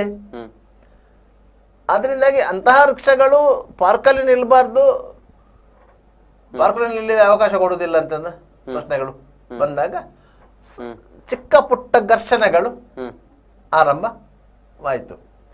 ಆ ಸಂದರ್ಭದಲ್ಲಿ ಕೆಲವೊಂದು ಅಪಸ್ವರಗಳು ಬಂತು. ಸರ್, ಈ ಬಗ್ಗೆ ಮಾತನಾಡೋದಕ್ಕೆ ನಮ್ಮ ಜೊತೆಗೆ ಆಟೋ ರಿಕ್ಷಾ ಚಾಲಕ ಮಾಲಕರಾದಂಥ ವಿಷ್ಣುಮೂರ್ತಿ ಇದ್ದಾರೆ. ಸರ್ ನಮಸ್ತೆ. ನಮಸ್ತೆ ಸರ್, ವಾಯ್ಸ್ ಕೇಳಿಸಿದ್ಯಾ? ಹಾ ಸರ್, ಈಗಾಗಲೇ ಮಂಗಳೂರಲ್ಲಿ ಈ ವಿದ್ಯುತ್ ಚಾಲಿತ ಆಟೋಗಳಿಗೆ ಪರವಾನಿಗೆ ಕಡ್ಡಾಯಗೊಳಿಸಿರುವಂತದ್ದು ಸರ್, ಈ ಬಗ್ಗೆ ತಾವೇನು ಹೇಳ್ತೀರಿ? ವಿದ್ಯುತ್ ರಿಕ್ಷಾಗಳಿಗೆ ಪರವಾನಗಿ ಕಡ್ಡಾಯಗೊಳಿಸಿ ಕರ್ನಾಟಕ ರಾಜ್ಯದಾದ್ಯಂತ ಆದೇಶ ಮಾಡಿದೆ. ನೋಡಿ, ರಿಕ್ಷಾಗಳು ಒಂದು ಊರಿನ ಧಾರಣಾ ಸಾಮರ್ಥ್ಯ ಎಷ್ಟು, ಅದಕ್ಕೆ ಅನುಗುಣವಾಗಿ ಪರವಾನಗಿ ಕೊಡುವ ಕ್ರಮ ಹಿಂದೆ ಇತ್ತು. ಇದು ಎಷ್ಟು ರಿಕ್ಷಾ ಬಂದ್ರು ಕೊಟ್ರೆ ಒಬ್ಬ ರಿಕ್ಷಾದವರಿಗೆ ದಿವಸಕ್ಕೆ 4 ಬಾಡಿಗೆ ಸಿಕ್ಕಿದ್ರೆ ಅವನ ಜೀವನಕ್ಕೆ ಸಾಕಾಗ್ತದ? ಇಲ್ಲ. ಹಾಗಿರುವಾಗ ಇಲ್ಲಿ ಪರವಾನಗಿ ಕೊಡುವ ಪ್ರಶ್ನೆ ಅಲ್ಲ, ಈ ರಿಕ್ಷಾಗಳ ಸಂಖ್ಯೆ ಎಷ್ಟಿರ್ಬೇಕು ಅನ್ನುವಂತಹದ್ದು ನಿರ್ಧಾರ ಮಾಡುವಂತ ಪ್ರಶ್ನೆ ಇರುವುದು. ಪರವಾನಗಿ ಇಲ್ಲದೆ ಸಾರಿಗೆ ವಾಹನ ಯಾವುದು ಇರ್ಲಿಕ್ಕೆ ಸಾಧ್ಯವೇ ಇಲ್ಲ. ಎಲ್ಲದಕ್ಕೂ ಪರವಾನಗಿ ಬೇಕು. ಪರವಾನಗಿ ಇಲ್ಲದೆ ಸಾರಿಗೆ ವಾಹನಗಳಿಗೆ ಹೋಗ್ಲಿಕ್ಕೆ ಅವಕಾಶ ಇರುವುದು ಅರ್ಥಕ್ವೇಕ್ ಆದಲ್ಲಿಗೆ ಅಥವಾ ನ್ಯಾಚುರಲ್ ಕೆಲಾಮಿಟೀಸ್ ಆದಲ್ಲಿಗೆ. ಬಾಕಿ ಎಲ್ಲಿಗೆ ಹೋಗ್ಲಿಕ್ಕೂ ಪರವಾನಗಿ ಬೇಕೇ, ಅದು ಕಾನೂನು. ಇಲ್ಲಿ ಏನಾಗಿದೆ ಅಂತ ಹೇಳಿದ್ರೆ, ಈ ಕಾನೂನನ್ನು ಉಲ್ಲಂಘಿಸಿ ಕೇಂದ್ರ ಸರ್ಕಾರ ಒಂದು ಆದೇಶ ಹೊರಡಿಸಿದೆ. ಈ ಕೇಂದ್ರ ಸರ್ಕಾರ ಮೋದಿಯ ಸರ್ಕಾರದ ವಿರುದ್ಧ ಮಾತಾಡ್ಲಿಕ್ಕೆ ಯಾರಿಗೂ ಧೈರ್ಯ ಇಲ್ಲ. ಇದ್ದ ಅಧಿಕಾರಿಗಳೆಲ್ಲ ನಾವು ಸರ್ಕಾರದ ಸಂಬಳ ತಿನ್ನೋರು ಅಂತ ಈ ರೀತಿಯ ಎಲ್ಲಿ ನ್ಯಾಚುರಲ್ ಕೆಲಾಮಿಟೀಸ್ ಅಥವಾ ಅರ್ಥಕ್ವೇಕ್ ಆದಲ್ಲಿಗೆ ಹೋಗುವುದಕ್ಕೆ ಪರವಾನಗಿ ಬೇಡ ಅಂತ ಇರುವ ಕಾನೂನನ್ನು ಇಲೆಕ್ಟ್ರಿಕಲ್ ವಾಹನಗಳಿಗೆ, ಸಾರಿಗೆ ವಾಹನಗಳಿಗೆ ಪರವಾನಗಿ ಬೇಡ ಅನ್ನುವಂತ ತಿದ್ದುಪಡಿ ಮಾಡಿ 2018ರಿಂದ ಆದೇಶ ಹೊರಡಿಸಿದ್ದಾರೆ. ಈಗಲೂ ಆ ಆದೇಶ ಭಾರತಕ್ಕೆ ಇದೆ. ನಾವು ಕರ್ನಾಟಕದಲ್ಲಿ ಕಳೆದ 2 ವರ್ಷಗಳಿಂದ ನಿರಂತರವಾಗಿ ಇಲ್ಲಿಯ ಧಾರಣಾ ಸಾಮರ್ಥ್ಯಕ್ಕನುಗುಣವಾಗಿ ಮಾತ್ರ ಪರವಾನಗಿ ಕೊಡಬೇಕು ಅನ್ನುವಂತ ಚಳವಳಿಯನ್ನ ಮಾಡ್ತಾ ಇದ್ದದ್ದಕ್ಕೆ ಈಗ ನಮ್ಮ ಕಣ್ಣೊರೆಸುವ ತಂತ್ರಕ್ಕಾಗಿ ಅವರು ಪರವಾನಗಿ ಕಡ್ಡಾಯ ಅಂತ ಮಾಡಿದ್ದು. ಈಗಾಗಲೇ ಬಂದಂತ ರಿಕ್ಷಾಗಳು ಅದಕ್ಕೆ ಪರವಾನಗಿ ಬೇಡ ಅಂತ ಹೇಳುವಾಗ ಯಾರೋ ಇದು ರಿಕ್ಷಾ ಅನ್ನುವಂಥದ್ದು ಇದಲ್ಲ, ಏನು ಉದ್ಯಮ ಅಲ್ಲ, ಉದ್ಯೋಗ. ರಿಕ್ಷಾ ಅನ್ನುವಂಥದ್ದು ಒಬ್ಬನ ಉದ್ಯೋಗ ಅದೇ ಹೊರತು ಉದ್ಯಮ ಅಲ್ಲ. ಈಗ ಏನಾಗಿದೆ ಅಂತ ಹೇಳಿದ್ರೆ, ಒಬ್ಬ 10 ರಿಕ್ಷಾ ತೆಗೆದಾಕೋದು, 20 ರಿಕ್ಷಾ ತೆಗೆದಾಕೋದು, ಅದೊಂದು ಉದ್ಯಮದ ರೀತಿ ಈ ಸರ್ಕಾರದ ಈ ಕಾನೂನಿನಿಂದಾಗಿ ಆಗಿದೆ. ಇದು ಎಷ್ಟೇ ಉದ್ಯಮದ ಹಾಗೆ ಮಾಡಿದ್ರು ಕೂಡ ಬಾಡಿಗೆ ಹೆಚ್ಚಾಗ್ಲಿಕ್ಕೆ ಸಾಧ್ಯ ಉಂಟು. ಬಾಡಿಗೆ ಎಷ್ಟುಂಟು ಅಷ್ಟೇ. ಅದು ಇಲ್ಲಿಯ ಜನಸಂಖ್ಯೆ, ಇಲ್ಲಿ ಎಷ್ಟು ಶಾಲೆ ಕಾಲೇಜುಗಳಿವೆ, ಇಲ್ಲಿ ಎಷ್ಟು ಆಸ್ಪತ್ರೆಗಳಿವೆ, ಇಲ್ಲಿಯ ಎಷ್ಟು ಸರ್ಕಾರಿ ಕಚೇರಿಗಳು, ಕೈಗಾರಿಕೆಗಳು, ಇದನ್ನು ಹೊಂದಿಕೊಂಡು ಇಲ್ಲಿಯ ಜನರ ಓಡಾಟದ ಇದಕ್ಕೆ ಸಂಬಂಧಪಟ್ಟು ಎಷ್ಟು ಬೇಕೋ ಅಷ್ಟನ್ನು ಮಾತ್ರ ಬಾಡಿಗೆ ಬರ್ತದೆ. ಈ ರಿಕ್ಷಾ ಜಾಸ್ತಿ ಆದ ಕೂಡಲೇ ಬಾಡಿಗೆ ಜಾಸ್ತಿ ಬರುವುದಿಲ್ಲ. ಇದನ್ನ ನಿಯಂತ್ರಣ ಮಾಡುವುದು ಸಾರಿಗೆ ಪ್ರಾಧಿಕಾರ. ಈ ಸಾರಿಗೆ ಪ್ರಾಧಿಕಾರದ ಕೆಲಸವನ್ನ ಈಗ ರಾಜ್ಯ ಸರ್ಕಾರ, ಕೇಂದ್ರ ಸರ್ಕಾರ ಮಾಡ್ತಾ ಇದೆ. ಪರ್ಮಿಟೇ ಬೇಡ, ಈ ರಿಕ್ಷಾಗಳಿಗೆ ಪರ್ಮಿಟ್ ಕೊಡಿ, ಬಾಕಿಯವರ ಹಾಗೆ ಇದು ಕೇಂದ್ರ ಸರ್ಕಾರ ಪರ್ಮಿಟ್ ಬೇಡ ಅಂತ ಮಾಡಿದ್ವಿ. ಆದ್ರೆ ಪರ್ಮಿಟ್ ಬೇಕು, ಆದ್ರೆ ಫೀಸ್ ತಗೊಳ್ಳದೆ ಪರ್ಮಿಟ್ ಕೊಡುವ ಅಂತೇಳಿ ರಾಜ್ಯ ಸರ್ಕಾರ ಮಾಡಿತ್ತು. ನಿಜವಾಗಿ ಕಾನೂನು ಹೇಗೆ ಅಂದ್ರೆ, ಕೇರಳ ಮತ್ತು ತಮಿಳುನಾಡಿನಲ್ಲಿ ಅವರು ಅಲ್ಲಿಯ ಧಾರಣಾ ಸಾಮರ್ಥ್ಯಕ್ಕೆ ಅನುಗುಣವಾಗಿ ಯಾರಿದು ಅದು ಫ್ರೀ ಪರ್ಮಿಟ್ ಆಗ್ಬಹುದು, 500 ರೂಪಾಯಿ ಪರ್ಮಿಟ್ ಚಾರ್ಜ್ ತೆಕ್ಕೊಂಡು ಕೊಡುವ ಪರ್ಮಿಟ್ ಆಗ್ಬಹುದು, ಮಾಡ್ತಾ ಇಲ್ಲ. ಅಲ್ಲಿ ಒಂದು ನಗರದಲ್ಲಿ, ಈಗ ಉದಾಹರಣೆಗೆ ಕಾಸರಗೋಡು ಸಿಟಿ ಅಥವಾ ಕಣ್ಣೂರು ಸಿಟಿ ಅಥವಾ ತಿರುವನಂತಪುರ ಸಿಟಿಯಲ್ಲಿ ಅವರಿಗೆ ಎಷ್ಟು ರಿಕ್ಷಾ ಬೇಕೋ ಆ ರಿಕ್ಷಾ ಸಂಖ್ಯೆಯನ್ನ ಸಾರಿಗೆ ಪ್ರಾಧಿಕಾರ ಡಿಸೈಡ್ ಮಾಡುತ್ತೆ. ಆ ಡಿಸೈಡ್ ಮಾಡಿದಷ್ಟು ರಿಕ್ಷಾಗಳು, ಅದು ಈ ರಿಕ್ಷಾಗಳು ಇರಬಹುದು, ಅದು ಬ್ಯಾಟ್ರಿ ರಿಕ್ಷಾ, ಇದು ಯಾವುದು ನಿಮ್ಮ LPG ಇರಬಹುದು, CNG ಇರಬಹುದು, ಪೆಟ್ರೋಲು ಇರಬಹುದು. But total number of auto ರಿಕ್ಷಾಸ್ permitted is ಒಂದೇ. ಅದಕ್ಕೆ ತೊಂದರೆ ಆಗದ ರೀತಿಯಲ್ಲಿ ಈ ಕಾನೂನನ್ನು ಕೇಂದ್ರ ಸರ್ಕಾರ ಮಾಡುವಾಗಲೇ ತಮಿಳುನಾಡು ಅದಕ್ಕೆ ತಿದ್ದುಪಡಿ ತಂದಿದೆ, ಕೇರಳ ಅದಕ್ಕೆ ತಿದ್ದುಪಡಿ ತಂದಿದೆ. ಇಲ್ಲಿ ಅವರು ಆವಾಗ ನಿದ್ದೆ ಮಾಡಿ ಕೂತರು. ಹಿಂದೆ ಬಿಜೆಪಿ ಸರ್ಕಾರ ಇತ್ತು, ಅವರು ಇಲೆಕ್ಟ್ರಿಕಲ್ ರಿಕ್ಷಾಗಳಿಗೆ ಕೇಂದ್ರ ಸರ್ಕಾರ ಕೊಟ್ಟಂತ ಎಲ್ಲಿ ಬೇಕಾದ್ರೂ ಓಡಾಡಬಹುದು ಅಂತ ಕೊಟ್ಟಂತ ಇದೇನಿದೆ ಅದು ನಮಗೆ ಸ್ವೀಕಾರಾರ್ಹ ಅಂತ ಹೇಳಿ ರಾಜ್ಯದಲ್ಲಿ ಶ್ರೀರಾಮುಲು ಸಾರಿಗೆ ಸಚಿವ ಆಗಿರುವಾಗ ಇಲ್ಲಿ ಓಪನ್ ಆಗಿ ಬಿಟ್ರು.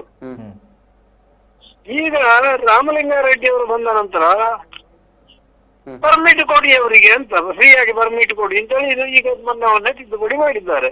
ಅದು ಯಾವ ಬದಲಾವಣೆಯೂ ಬರುವುದಿಲ್ಲ ಅದರಿಂದ. ಅವರು ಕಾನೂನನ್ನು ಮಾಡಿದ್ದಾರೆ ಹೊರತು ಅದು ಹೊಳೆ ನೀರಿಗೆ ದೊಣ್ಣರಾಯನ ಅಪ್ಪಣೆ ಹಾಗೆ ಆಗಿದೆ. ನಾವು ಅದಕ್ಕೆ ಏನು ಹೇಳೋದಂದ್ರೆ, ಇನ್ನು ಪರ್ಮಿಟ್ ಕೊಡುವಾಗ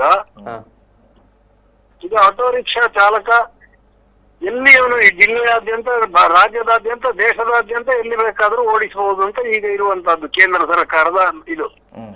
ಈಗ ಪರ್ಮಿಟ್ ಕೊಡುವಾಗ ಯಾರು ರಿಕ್ಷಾದ ಮಾಲಕ ಇದ್ದಾನೋ ಅವನ ಹೆಸರು ರೇಷನ್ ಕಾರ್ಡ್ ನಲ್ಲಿ ಯಾವ ಜಾಗದಲ್ಲಿದೆ, ಯಾವ ಗ್ರಾಮದಲ್ಲಿದೆ ಆ ಗ್ರಾಮಕ್ಕೆ ಪರ್ಮಿಟ್ ಕೊಡಿ, ಯಾವ ತಾಲೂಕಿನಲ್ಲಿದೆ ಆ ತಾಲೂಕಿಗೆ ಪರ್ಮಿಟ್ ಕೊಡಿ, ಯಾವ ನಗರದಲ್ಲಿದೆ ಆ ನಗರಕ್ಕೆ ಪರ್ಮಿಟ್ ಕೊಡಿ.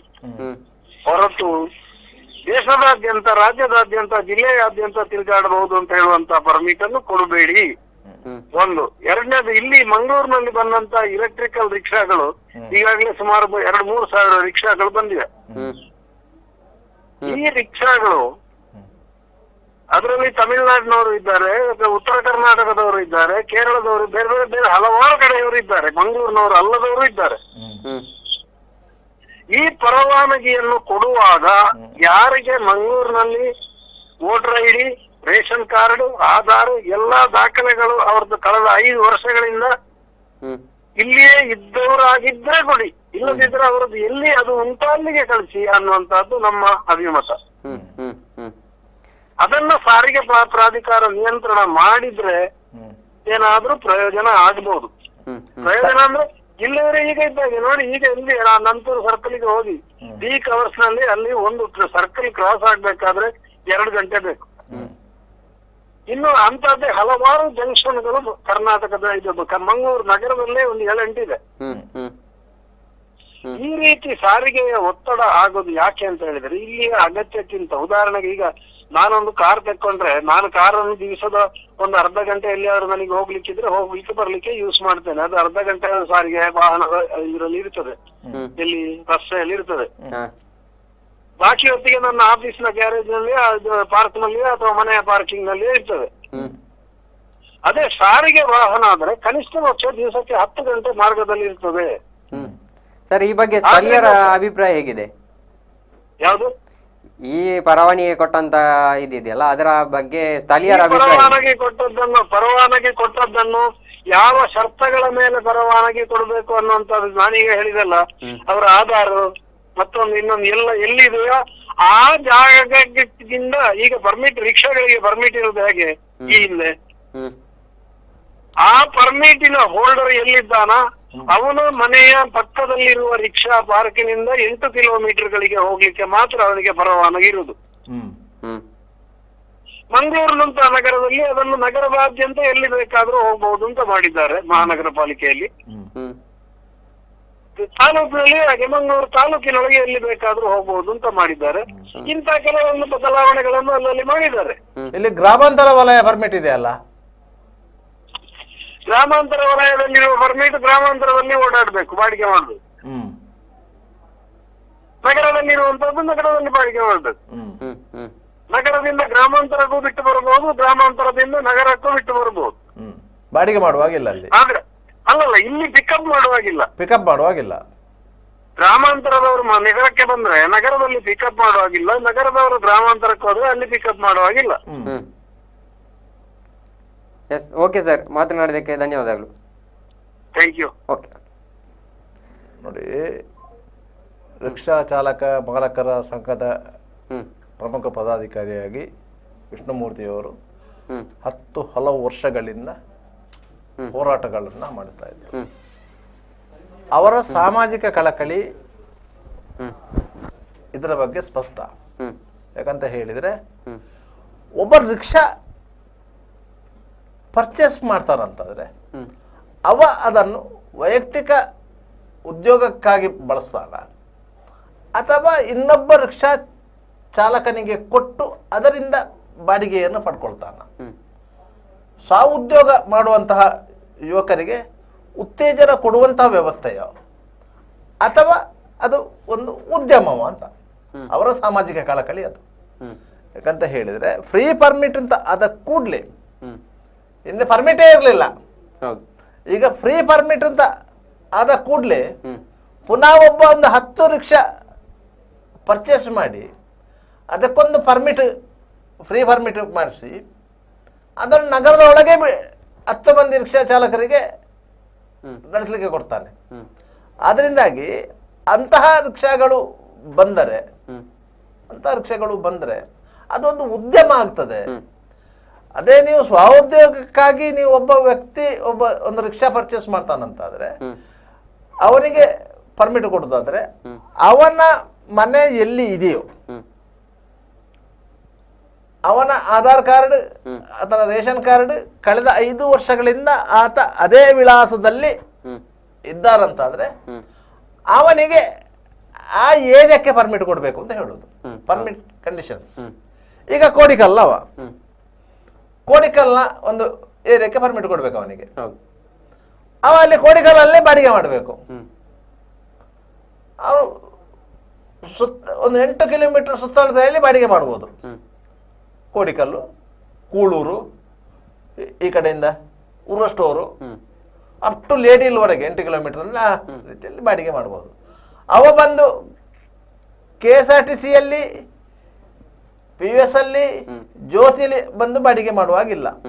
ಆದ್ರೆ ಅವ ಅಲ್ಲಿಗೆ ಬರಬಾರ್ದಂತ ಏನಿಲ್ಲ, ಬಂದು ಬಿಟ್ಟು ಹೋಗ್ಬೋದು ಅಂತ ಹೇಳಿ ಅವರು ಆ ರೀತಿ ಮಾಡಬೇಕು. ನೀವು ಪರ್ಮಿಟ್ ಮಾಡುವಾಗ, ಪರ್ಮಿಟ್ ಕೊಡುವಾಗ ನೀವು ಈ ರೀತಿಯ ಒಂದು ಕಂಡೀಷನ್ ಅನ್ನು ಹಾಕಬೇಕು ಅಂತ ಹೇಳಿ ನಿಬಂಧನೆಗಳಲ್ಲಿ ಮೆನ್ಷನ್ ಮಾಡಿರ್ಬೇಕು. ನಿಬಂಧನೆಗಳನ್ನು ಮೆನ್ಷನ್ ಮಾಡಿರಬೇಕು.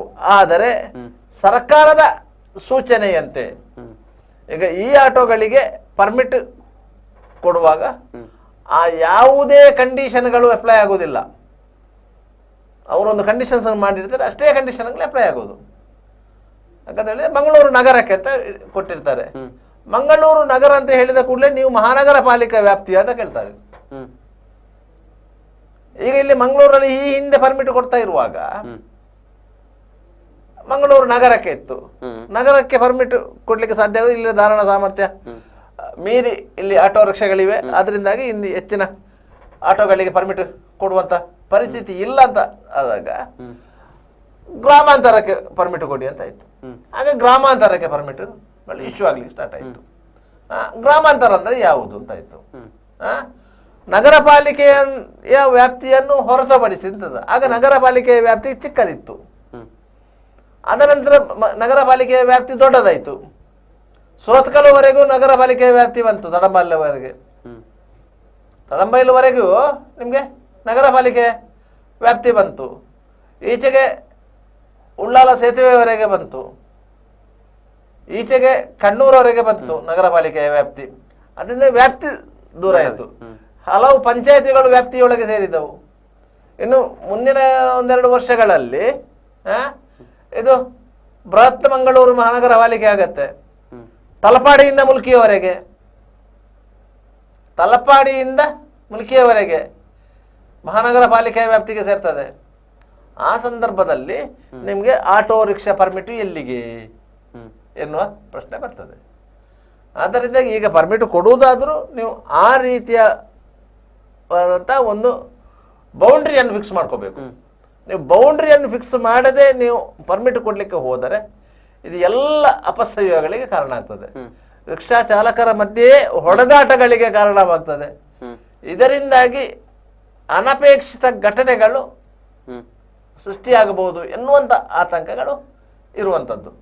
ಯಾಕಂತ ಹೇಳಿದ್ರೆ ಸಾರಿಗೆ ವ್ಯವಸ್ಥೆ ಅಂತ ಹೇಳಿದ ಕೂಡಲೇ ಪ್ರತಿಯೊಬ್ಬರಿಗೂ ಆ ಅನುಕೂಲತೆಗಳು ಬೇಕು. ಈಗ ಮಂಗಳೂರಿನಂತ ನಗರದಲ್ಲಿ 10% ಮನೆಗಳಲ್ಲಿ ಸ್ವಂತ ವಾಹನಗಳಿವೆ. ಹೌದು. ಸ್ವಂತ ವಾಹನಗಳು, ಯಾಕಂದ್ರೆ 10ರಷ್ಟೇ ಮನೆಗಳಲ್ಲಿ ಸ್ವಂತ ವಾಹನ. 90ರಷ್ಟು ಜನರು, 90% ಜನರು ಸಾರ್ವಜನಿಕ ಸಾರಿಗೆ ವ್ಯವಸ್ಥೆಯನ್ನು ಅವಲಂಬಿಸಿದ್ದಾರೆ. ಅದು ಸಿಟಿ ಬಸ್ ಇರ್ಬೋದು, ಸರ್ವಿಸ್ ಬಸ್ಸುಗಳಿರ್ಬೋದು, ರಿಕ್ಷಾಗಳಿರ್ಬೋದು, ಈ ರೀತಿಯಾಗಿ ಇಂಥದನ್ನು ಅವಲಂಬಿಸಿರುವಂಥ ಈ ಸಂದರ್ಭದಲ್ಲಿ ಅದಕ್ಕೂ ಒಂದು ರೀತಿಯಲ್ಲಿ ಮೂಗುದಾರ ಹಾಕುವಂಥ ಪ್ರಯತ್ನ ಇದು. ಇದರಲ್ಲಿ ಸರ್ಕಾರದ ನಡೆ ಒಂದು ರೀತಿಯಲ್ಲಿ ಒಪ್ಪಿತವಾಗಿದ್ದರೂ ಸಹ ಇದರ ಸಾಧಕ ಬಾಧಕಗಳನ್ನು ಅರ್ಥ ಮಾಡ್ಕೊಳ್ಬೇಕಲ್ಲ. ಎಲ್ಲರೂ ದುಡಿಯುವವರೇ ಆಗಿರುವುದರಿಂದ ಅವರು ಸಹ ಅವರ ಜೀವನ ನಿರ್ವಹಣೆಗಾಗಿ ಕಷ್ಟಪಡುತ್ತಿರುವುದರಿಂದ ಅವರಿಗೂ ಒಂದು ರೀತಿಯಲ್ಲಿ ಅನುಕೂಲವನ್ನ ಮಾಡಿ ಕೊಡ್ಲೇಬೇಕಾಗತ್ತೆ. ಹೌದು, ಪರ್ಮಿಟ್ ಕೊಡುವಾಗ ನಿಬಂಧನೆಗಳನ್ನು ಹಾಕಿ ಕೊಡಬೇಕು. ಹಾಕಬೇಕಂತ ಹೇಳಿದ್ರೆ ಆ ಪರ್ಮಿಟು ಆತನ ವಾಸ ಸ್ಥಳದ ವ್ಯಾಪ್ತಿಗೆ ಒಳಪಟ್ಟು 8 ಕಿಲೋಮೀಟರ್ ಸುತ್ತಳತೆಯಲ್ಲಿ ಆತ ಕೆಲಸ ಬಾಡಿಗೆ ಮಾಡ್ಕೋಬೇಕು ಅಂತ.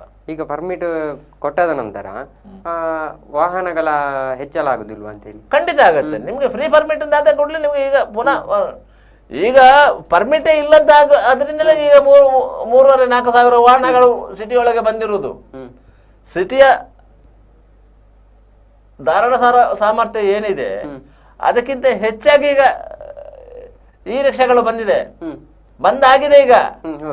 ಈಗ ಮಂಗಳೂರಲ್ಲಿ ಯಾವ ರಸ್ತೆಯಲ್ಲೂ ನಿಮ್ಗೆ ರಸ್ತೆ ದಾಟ್ಲಿಕ್ಕೆ ಸಾಧ್ಯವಾಗದಂತ ಪರಿಸ್ಥಿತಿ ಇದೆ.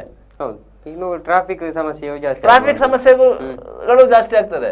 ಯಾಕಂತ ಹೇಳಿ ಈ ಹಿಂದೆ ಮಂಗಳೂರಲ್ಲಿ ರಿಕ್ಷಾ ಪರ್ಮಿಟ್ ಅನ್ನು ವಿತರಿಸುವ ಪದ್ಧತಿಯನ್ನು ನಿಲ್ಲಿಸಿದ್ದೇ ಈ ಕಾರಣಕ್ಕಾಗಿ.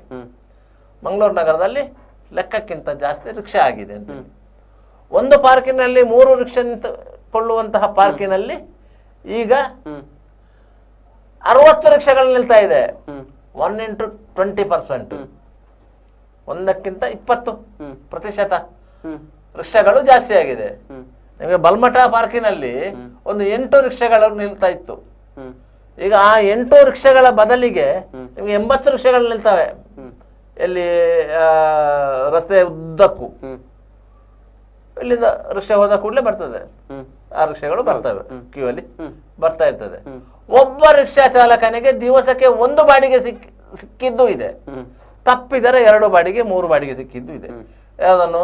ಈ ಕ್ಯೂ ಅನ್ನು ನಂಬಿ ಹೋದವನಿಗೆ ಅವನ ಹೊಟ್ಟೆಗೆ ತಣ್ಣೀರ ಬಟ್ಟೆ ಗತಿ. ಇದು ವಾಸ್ತವ. ಅದೇ ರೀತಿಯಲ್ಲಿ ಕೆಲವು ರಿಕ್ಷಾ ಡ್ರೈವರ್ಗಳು ಕ್ಯೂ ಅಲ್ಲಿ ನಿಲ್ಲಿಸುವುದಿಲ್ಲ, ಚಾಲನೆ ಮಾಡ್ತಾರೆ. ಅವರು ಚಾಲನೆ ಮಾಡಿ ಸಿಗ್ತಾ ಇರ್ತಾರೆ. ಅವರಿಗೆ ಆಗಾಗ ಒಂದು ಚಿಕ್ಕ ಚಿಕ್ಕ ಬಾಡಿಗೆಗಳು ಸಿಗ್ತಾ ಇರ್ತದೆ. ಅವನು ಈ ರಿಕ್ಷಾ ಕ್ಯೂ ಅಲ್ಲಿ ನಿಂತು ಬಾಡಿಗೆ ಮಾಡುವುದಕ್ಕಿಂತ 3 ಪಟ್ಟು ಬಾಡಿಗೆ ಅವ ಮಾಡ್ತಾನೆ. ಇದರಿಂದಾಗಿ ಏನಾಗ್ತದೆ ಅಂತ ಹೇಳಿದ್ರೆ ಅನಗತ್ಯವಾಗಿಯೂ ರಿಕ್ಷಾಗಳು ರಸ್ತೆಯಲ್ಲಿ ಸಂಚರಿಸ್ತಾ ಇರ್ತದೆ. ಖಾಸಗಿ ವಾಹನಗಳ ಹಾಗೆಲ್ಲ ಇದು ಪ್ರಯಾಣಿಕ ವಾಹನಗಳು ಇದು ಅನಗತ್ಯವಾಗಿ ತಿರುಗ್ತಾ ಇರ್ತದೆ. ಯಾಕಂದ್ರೆ ಬಾಡಿಗೆ ಸಿಗ್ತದ ಅಂತ ಹೇಳಿ. ಇದು ಒಮ್ಮೊಮ್ಮೆ ಏನಾಗ್ತದೆ ಅಂತ ಹೇಳಿದ್ರೆ ಅಪಘಾತಗಳಿಗೂ ಕಾರಣವಾಗ್ತದೆ. ಅವ ನೇರವಾಗಿ ಹೋಗ್ತಿರುವಾಗ ಒಬ್ಬ ರಸ್ತೆ ಬದಿಯಲ್ಲಿ ನಿಂತಿದ್ದಾನೆ ಅಂತ ಹೇಳಿದ ಕೂಡಲೇ ಇಮಿಡಿಯೇಟ್ ಆಗಿ ಅಲ್ಲಿಗೆ ಹೋಗ್ಲಿಕ್ಕೆ ಹೋಗ್ತಾರೆ. ಹಿಂಬದಿಯಲ್ಲಿ ಬರುವಂತ ವಾಹನಗಳಿಗೆ ತೊಂದರೆ ಆಗ್ತದೆ. ಸರ್, ಈ ಬಗ್ಗೆ ಮಾತನಾಡೋದಕ್ಕೆ ನಮ್ಮ ಜೊತೆಗೆ ಉರ್ವ ಆಟೋ ರಿಕ್ಷಾ ಮಾಲಕರ ಸಂಘಟನೆಯ ಸುಧನ್ ಕುಮಾರ್ ಅವರಿದ್ದಾರೆ. ಸರ್, ನಮಸ್ತೆ. ಸರ್, ಈಗಾಗಲೇ ಮೊದಲಿಗೆ ಮೋಹನ್ ಬೋಳಂಗಡಿ ಸರಿಗೆ ಇದು ಒಂದು ದೊಡ್ಡ ನಮಸ್ಕಾರ. ಈಗಾಗಲೇ ಮಂಗಳೂರಲ್ಲಿ ವಿದ್ಯುತ್ ಚಾಲಿತ ಆಟೋ ರಿಕ್ಷಾಗಳಿಗೆ ಪರವಾನಗಿ ನೀಡಿರುವಂತದ್ದು, ಇದರ ಬಗ್ಗೆ ಏನ್ ಹೇಳ್ತೀರಿ ಸರ್? ನೋಡಿ, ಈಗಲಾದ್ರೂ ಆರ್ಟಿಒಗೆ ಎಚ್ಚರ ಆದ್ರಲ್ಲ, ಅದಕ್ಕೆ ಅವರನ್ನು ಅಭಿನಂದಿಸಲೇಬೇಕು. ಆಯ್ತಾ? ಈಗ ಮಂಗಳೂರಲ್ಲಿ ಸಾಧಾರಣ ಈ ಆಟೋ ಬರುವ ಮುಂಚೆನೆ 7,000ಕ್ಕಿಂತ ಜಾಸ್ತಿ ಆಟೋಗಳು ಇತ್ತು. ಆಯ್ತಾ? ಆ ನಂತರ ಇವರು ಫ್ರೀ ಪರ್ಮಿಟ್ ಮಾಡಿ ಸಾಧಾರಣ 5,000ಕ್ಕೂ ಹೆಚ್ಚು ಮಂಗಳೂರು ನಗರದಲ್ಲಿ ಈ ಆಟೋ ಬಂದಿದೆ. ಇಲ್ಲಿ ಮಂಗಳೂರಿನ ಸಮಸ್ಯೆ ಏನ್ ಹೇಳಿದ್ರೆ, ಅಂದ್ರೆ ದುಡಿಯುವವರಿಗೆ ಇದು ಬೇಕು ಎಲ್ಲ ಎಂತ ಹೇಳ್ತಾರೆ, ಇದು ನಿರುದ್ಯೋಗ ನಿವಾರಣೆ. ಹೌದು, ಸರಿ, ಆಯ್ತಾ?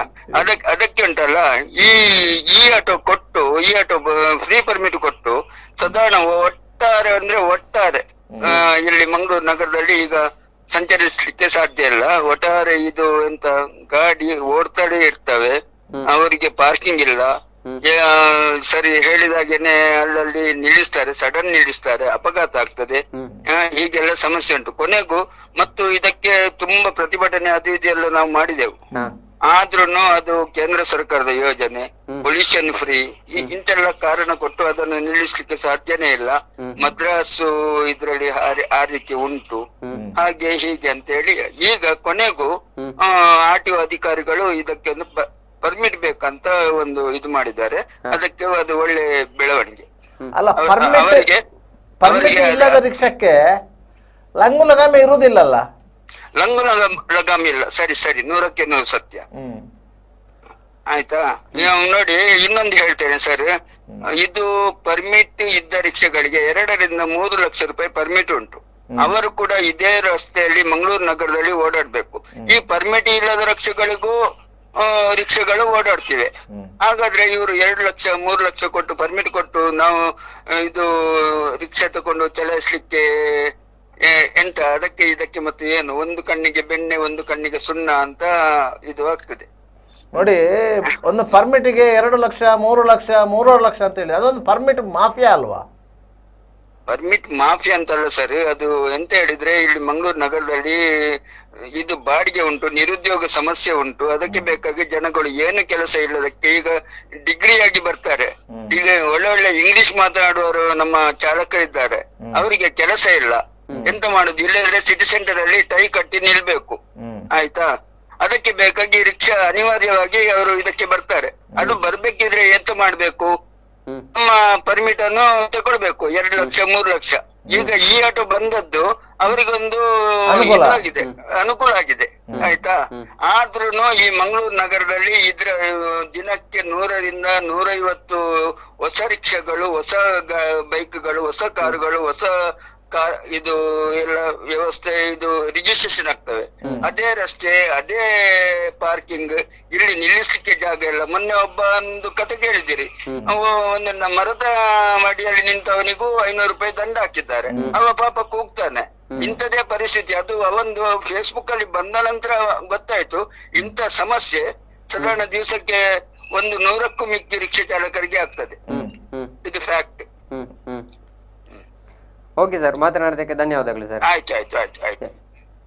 ನೋಡಿ, ರಿಕ್ಷಾ ಚಾಲಕರು ಇಲ್ಲಿ ಹಲವಾರು ಸಮಸ್ಯೆಗಳನ್ನು ಎದುರಿಸ್ತಾ ಇದ್ದಾರೆ. ಹೌದು. ಅಂತಹ ಸಮಸ್ಯೆಗಳ ಮಧ್ಯೆ ಅವರಿಗೆ ಕೆಲವೊಂದು ಮೂಲಭೂತ ಸೌಕರ್ಯಗಳನ್ನು ಒದಗಿಸಬೇಕಿತ್ತು, ಅದನ್ನು ಯಾರು ಒದಗಿಸಿ ಕೊಡಲಿಲ್ಲ.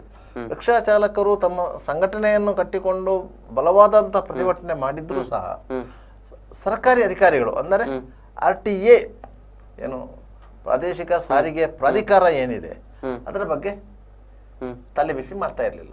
ಯಾಕಂತ ಹೇಳಿದ್ರೆ ಅವರಿಗೆ ಅದು ಸಂಬಂಧಪಟ್ಟದ್ದೇ ಅಲ್ಲ ಅಂತ. ರಿಕ್ಷಾ ಚಾಲಕರ ಸಮಸ್ಯೆ, ಮಾಲಕರ ಸಮಸ್ಯೆ ಪ್ರಾಧಿಕಾರಕ್ಕೆ ಸಂಬಂಧಪಟ್ಟದ್ದು ಅಲ್ಲ.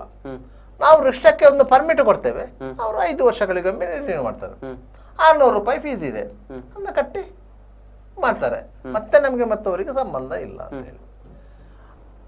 ಇದರಿಂದಾಗಿ ಏನಾಗ್ತದೆ ಅಂತ ಹೇಳಿದ್ರೆ ರಿಕ್ಷಾ ಚಾಲಕರು ಮತ್ತು ಪ್ರಯಾಣಿಕರ ಮಧ್ಯೆ, ಈಗ ಪ್ರಯಾಣಿಕರು ಅಂದ್ರೆ ಸಾರ್ವಜನಿಕರು, ಅವರ ಮಧ್ಯೆ ಒಂದು ಚಿಕ್ಕ ಮಟ್ಟದ ಘರ್ಷಣೆಗಳು ಆರಂಭವಾಗ್ತದೆ. ಮತ್ತೊಂದು ರಿಕ್ಷಾ ಚಾಲಕರ ಮಧ್ಯೆ ಘರ್ಷಣೆಗಳು ಆರಂಭವಾಗುತ್ತೆ. ಯಾಕಂತ ಹೇಳಿ ಎಲ್ಲರೂ ಬರುವುದು ದುಡಿಲಿಕ್ಕೆ ಆಗಿರುವಾಗ ಅವರಿಗೆ ಬಾಡಿಗೆ ಜಾಸ್ತಿ ಸಿಕ್ಕಿತ್ತು, ನಂಗೆ ಬಾಡಿಗೆ ಕಡಿಮೆ ಆಯಿತು, ನಂಗೆ ನಿಲ್ಲಿಕ್ಕೆ ವ್ಯವಸ್ಥೆ ಇಲ್ಲ. ಈ ರೀತಿಯ ಪರಿಸ್ಥಿತಿಗಳು ಬಂದಾಗ ಸಹಜವಾಗಿಯೇ ಎಲ್ಲರಲ್ಲೂ ಒಂದು ರೀತಿಯ ಅಸಮಾಧಾನಗಳು ಸೃಷ್ಟಿಯಾಗ್ತಾ ಹೋಗ್ತದೆ. ಅದೇ ರೀತಿಯ ಅಸಮಾಧಾನಗಳಿಂದಾಗಿಯೇ ಅಲ್ಲಲ್ಲಿ ಘರ್ಷಣೆಗಳ ಆರಂಭ. ಇದಕ್ಕೆ ವ್ಯವಸ್ಥಿತ ರೀತಿಯಲ್ಲಿ ಒಂದು ಮಾರ್ಗೋಪಾಯಗಳನ್ನು ಕಂಡು ಹಿಡಿದ್ರೆ ಎಲ್ಲದಕ್ಕೂ ಪರಿಹಾರ ಇದೆ. ಪರಿಹಾರ ಇಲ್ಲದ ಸಮಸ್ಯೆಗಳಿಲ್ಲ. ಯಾವುದೇ ಸಮಸ್ಯೆಗಳಿರಲಿ ಅದಕ್ಕೊಂದು ಪರಿಹಾರ ಅಂತ ಇರ್ತದೆ. ಆ ಪರಿಹಾರವನ್ನ ಮಾಡಬೇಕಿತ್ತು. ಇಲ್ಲೇನ ರಿಕ್ಷಾ ಚಾಲಕರ ಸಮಸ್ಯೆಗಳು ಈ ರೀತಿ ಇದ್ದರೆ ಪ್ರಯಾಣಿಕರ ಸಮಸ್ಯೆಗಳೇ ಬೇರೆ. ಅವರ ಸಮಸ್ಯೆ ಏನಂತ ಹೇಳಿದ್ರೆ ರಿಕ್ಷಾ ಚಾಲಕರು ನಾವು ಕರ್ದಲ್ಲಿಗೆ ಬರುವುದಿಲ್ಲ ಅಂತ ಒಂದು. ರಿಕ್ಷಾ ಚಾಲಕರಿಗೆ ಅವರು ಪ್ರಯಾಣಿಕರು ಕರ್ದಲ್ಲಿಗೆ ಹೋದರೆ ವಾಪಸ್ಸು ಬರುವಾಗ ನಾವು ಖಾಲಿ ಬರಬೇಕಾಗ್ತದೆ ಅಂತ ಹೇಳಿ ಮತ್ತೊಂದು. ಆದ್ದರಿಂದಾಗಿ ಬಾಡಿಗೆ ವ್ಯವಸ್ಥೆಯಲ್ಲಿ ಬದಲಾವಣೆ ಇಲ್ಲ. ಮಿನಿಮಮ್ ಫೇರ್ ಎಷ್ಟಿದೆ, ಜಿಲ್ಲಾಡಳಿತ ಏನು ನಿಗದಿಪಡಿಸಿದೆ ಆ ಮಿನಿಮಮ್ ಫೇರ್ ಅಲ್ಲೇ ಹೋಗಬೇಕು. ಎಷ್ಟು ಫ್ಲಾಗ್ ಮೀಟರ್ ಯಾವಾಗ ಹಾಕಿದ್ರು ಅದ ನಂತರ ಅವರು ಆ ಫ್ಲಾಗ್ ಮೀಟರಲ್ಲಿ 1 ರೂಪಾಯಿ ಜಾಸ್ತಿ ಪ್ರಯಾಣಿಕ ಕೊಡ್ಲಿಕ್ಕೆ ಒಪ್ಪುದಿಲ್ಲ. 1 ರೂಪಾಯಿ ಕೊಡ್ಲಿಕ್ಕೆ ಒಪ್ಪುದಿಲ್ಲ. ಕೆಲವೊಂದು ಗ್ರಾಮಾಂತರ ಪ್ರದೇಶಕ್ಕೆ ಹೋಗುವಂತ ಸಂದರ್ಭದಲ್ಲಿ ಅಗಲಲ್ಲಿ ಹೋಗೋದಲ್ವ, ಯಾಕೆ ಕೊಡ್ಬೇಕು ಅಂತ ಕೇಳ್ತಾರೆ. ಆದ್ದರಿಂದಾಗಿ ರಿಕ್ಷಾ ಚಾಲಕರು ಸಹ ಅಲ್ಲಿಗೆ ಹೋಗ್ಬೇಕಾ ಬೇಡವಾ ಎನ್ನುವುದನ್ನು ಆಲೋಚನೆ ಮಾಡ್ತಾರೆ. ಯಾಕಂದ್ರೆ ಹೇಳಿದ್ರೆ ಒಂದು 5 ಕಿಲೋಮೀಟರ್ ದೂರ ಹೋಗ್ಬೇಕಂತಂದ್ರೆ ಎಷ್ಟು ಫ್ಯೂಲ್ ಖರ್ಚಾಗತ್ತ, ಅಲ್ಲಿಂದ ವಾಪಸ್ ಬರುವಾಗಲೂ ಅಷ್ಟೇ ಫ್ಯೂಲ್ ಖರ್ಚಾಗುತ್ತೆ. ಈ ರೀತಿಯ ಸಾರಿಗೆ ದರವನ್ನು ನಿಗದಿಪಡಿಸಿದ ಅಲ್ಲಿಯೂ ತಾರತಮ್ಯ ಇದೆ. ಇದೇ ನೀವು 2.5 ಕಿಲೋಮೀಟರ್ಗೆ ನೀವು 35 ರೂಪಾಯಿಯನ್ನು ಮಿನಿಮಮ್ ಫೇರ್ ಯಾವಾಗ ಇಟ್ಟುಕೊಂಡಿದ್ರ, ಅದ ನಂತರ ಪ್ರತಿ ಕಿಲೋಮೀಟರ್ಗೆ ನೀವು ಹೆಚ್ಚು ಜಾಸ್ತಿ ಮಾಡ್ಕೊಂಡು ಹೋಗಿದ್ದೀರೋ, ಅದೇ ರೀತಿ ಅದು ವಾಪಸ್ಸು ಬರುವಾಗಲೂ ಅವರಿಗೆ ಬಾಡಿಗೆ ಸಿಕ್ಕಿದರೆ ಮಾತ್ರ ಅವನು ಖರ್ಚು ಮಾಡಿದ್ದಕ್ಕೆ ಪ್ರತಿಫಲ ಸಿಕ್ಕಿರುವುದು, ಇಲ್ಲದ ಅವನಿಗೆ ಲಾಸ್ ಆಗುತ್ತೆ. ಅದಕ್ಕಾಗಿ ರಿಕ್ಷಾ ಚಾಲಕರು ಏನು ಮಾಡ್ತಾರೆ ಅಂತ ಹೇಳಿದ್ರೆ, ಕೆಲವೊಂದು ಪ್ರದೇಶಗಳಿಗೆ ಬರ್ಲಿಕ್ಕೆ ಹಿಂದೇಟಾಗ್ತಾರೆ. ಆಗ ಸಾರ್ವಜನಿಕರು ಏನು ಆರೋಪ ಮಾಡೋದು, ರಿಕ್ಷಾ ಚಾಲಕರು ಅಲ್ಲಿಗೆ ಬರುದಿಲ್ಲ, ಮೀಟರ್ ಹಾಕಿ ಬರುವುದಿಲ್ಲ, ನಿಗದಿತ ಬಾಡಿಗೆ ಕೇಳ್ತಾರೆ ಎನ್ನುವಂತ ಆರೋಪಗಳು ಬರ್ತವೆ. ಅದಕ್ಕಾಗಿ ಅದನ್ನು ಎಲ್ಲವನ್ನೂ ರೀತಿಯಲ್ಲಿ ಒಂದು ವೈಜ್ಞಾನಿಕವಾಗಿ ಪರಿಹಾರ ಮಾಡಬೇಕಿದೆ. ಮತ್ತೆ ಈ ಆಟೋಗಳಿಗೆ ಈಗ ಪರ್ಮಿಟ್ ಇಶ್ಯೂ ಮಾಡುವಂತ ಸಂದರ್ಭದಲ್ಲಿ ಸ್ಪಷ್ಟವಾದ ಕಂಡೀಷನ್ಗಳನ್ನ ಹಾಕಿ ಪರ್ಮಿಟ್ ಇಶ್ಯೂ ಮಾಡಬೇಕು. ಅವರು ಲಂಗು ಲಗಾಮಿ ಇಲ್ಲದೆ ಬೇಕಾಬಿಟ್ಟಿಯಾಗಿ ಎಲ್ಲಿಗೂ ಹೋಗುವಂತಿಲ್ಲ ಎನ್ನುವುದರ ಬಗ್ಗೆ ಒಂದು ನಿಯಂತ್ರಣ ತರಬೇಕಾಗಿದೆ. ಈ ಪರವಾನಿಗೆ ಕೇವಲ ಮಂಗಳೂರಿಗೆ ಸಂಬಂಧಪಟ್ಟಿರ್ಬೋದು ಅಲ್ವಾ ಏನು ಅಂತ ಹೇಳಿ? ಇದು ಈಗ ರಾಜ್ಯಕ್ಕೆ ಸಂಬಂಧಪಟ್ಟದ್ದು, ಇಡೀ ರಾಜ್ಯಕ್ಕೆ ಸಂಬಂಧಪಟ್ಟದ್ದು. ಅದರಿಂದ ಎಲ್ಲಿಗೂ ನೀವು ಈ ಆಟೋಗಳನ್ನು ನೀವು ಪರ್ಚೇಸ್ ಮಾಡುವಾಗಲೇ ನೀವು RTOಗೆ, ಯಾಕಂದ್ರೆ ಈ ಆಟೋಗಳನ್ನ RTOದಲ್ಲಿ ರಿಜಿಸ್ಟ್ರೇಷನ್ ಮಾಡುವಾಗಲೇ ಅದಕ್ಕೊಂದು ಪರ್ಮಿಟ್ ಇಶ್ಯೂ ಮಾಡ್ತಾರೆ. ಆ ಪರ್ಮಿಟ್ ಅನ್ನು ಇಶ್ಯೂ ಮಾಡಬೇಕಾಗ್ತದೆ. ರಿಜಿಸ್ಟ್ರೇಷನ್ ಇಲ್ಲ, ಈಗ ರಿಜಿಸ್ಟ್ರೇಷನ್ ಮಾತ್ರ. ಈ ಆಟೋಗಳಿಗೆ ಈಗ ರಿಜಿಸ್ಟ್ರೇಷನ್ ಮಾತ್ರ, ಪರ್ಮಿಟ್ ಇಲ್ಲ. ನೀವು ಈ ಆಟೋವನ್ನು ರಿಜಿಸ್ಟ್ರೇಷನ್ ಮಾಡುವಾಗಲೇ ನೀವು ಪರ್ಮಿಟ್ ಅಪ್ಲಿಕೇಶನ್ ಹಾಕಬೇಕು. ಪರ್ಮಿಟ್ ಎಲ್ಲಿಗೆ ಅಂತ ಕೇಳಬೇಕು. ನೀವು ಅದಕ್ಕೆ ಸಂಬಂಧಪಟ್ಟ ನಿಮ್ಮ ವಿಳಾಸದ ದಾಖಲಾತಿಗಳನ್ನು ಕೊಡಬೇಕು.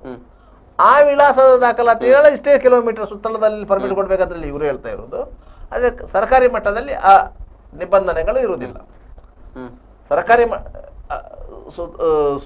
ಸೂಚನೆಯ ಪ್ರಕಾರ ಆ ನಿಬಂಧನೆಗಳು ಇರುವುದಿಲ್ಲ. ಇಷ್ಟೇ ಕಿಲೋಮೀಟರ್ ಸುತ್ತಳತೆಗೆ ಪರ್ಮಿಟ್ ಕೊಡುವುದು ಅಂತ ಹೇಳಿದ್ರೆ, ಮಂಗಳೂರು ನಗರಕ್ಕೆ ಅಂತ ಹೇಳಿದ್ರೆ ಮಂಗಳೂರು ನಗರಕ್ಕೆ ಅಂತ ಕೊಡ್ತಾರೆ, ಬಂಟ್ವಾಳ ತಾಲೂಕಿಗೆ ಅಂತ ಹೇಳಿದ್ರೆ ಬಂಟ್ವಾಳ ತಾಲೂಕಿಗೆ ಅಂತ ಕೊಡ್ತಾರೆ, ಉಳ್ಳಾಲ ತಾಲೂಕು ಅಂತ ಹೇಳಿದ್ರೆ ಉಳ್ಳಾಲ ತಾಲೂಕಿಗೆ ಕೊಡ್ತಾರೆ. ಅದರಿಂದ ಒಂದು ತಾಲೂಕು ಪರ್ಮಿಟ್ ಬರ್ತದೆ, ಒಂದು ಮಂಗಳೂರು ನಗರ ಪರ್ಮಿಟ್ ಅಂತ ಬರುತ್ತದೆ. ಅದರಿಂದ ಹೆಚ್ಚಾಂಶ ಅದು ತಾಲೂಕು ಪರ್ಮಿಟ್ ಅಂತಲೇ ಬರುವುದು. ಇಡೀ ತಾಲೂಕಿನಲ್ಲಿ ಅವ ಎಲ್ಲಿ ಬೇಕಾದರೂ ತಿರುಗಬಹುದು, ಎಲ್ಲಿ ಬೇಕಾದರೂ ನಿಲ್ಲಿಸಬಹುದು.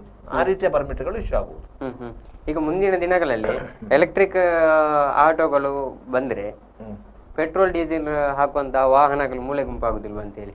ಅಲ್ಲ, ಎಲೆಕ್ಟ್ರಿಕ್ ಆಟೋಗಳನ್ನ ಪರಿಚಯಿಸಿದ್ದು ಮತ್ತು ಅದಕ್ಕೆ ಕೆಲವೊಂದು ಸವಲತ್ತುಗಳನ್ನು ಕೊಟ್ಟಿರುವುದು ಎಲ್ಲದರ ಮೂಲ ಉದ್ದೇಶ ಏನಂತ ಹೇಳಿದ್ರೆ, ಡೀಸೆಲ್, ಪೆಟ್ರೋಲ್ ಇಂತಹ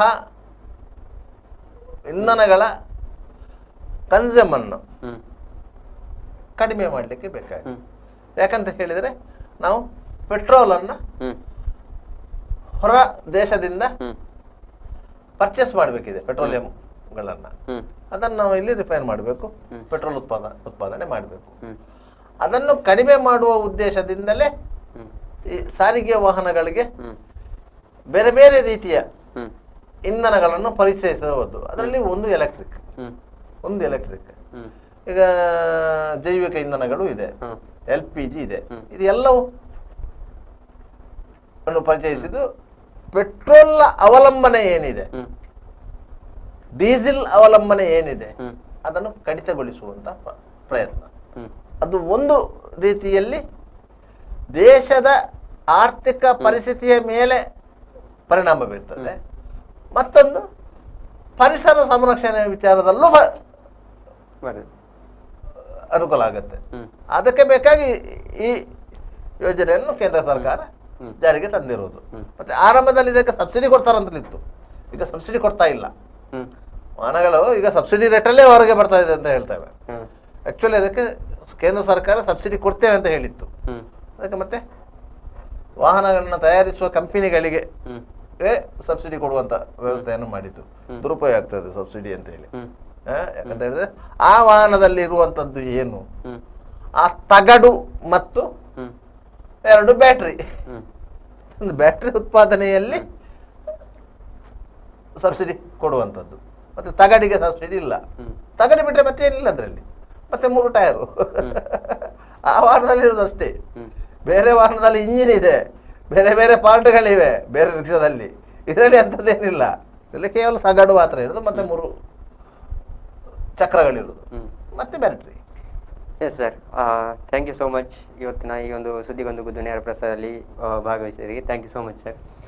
ಎಸ್ ವೀಕ್ಷಕರೇ, ಇದಾಗಿತ್ತು ಇವತ್ತಿನ ವಿಶೇಷ ಒಂದು ವರದಿ.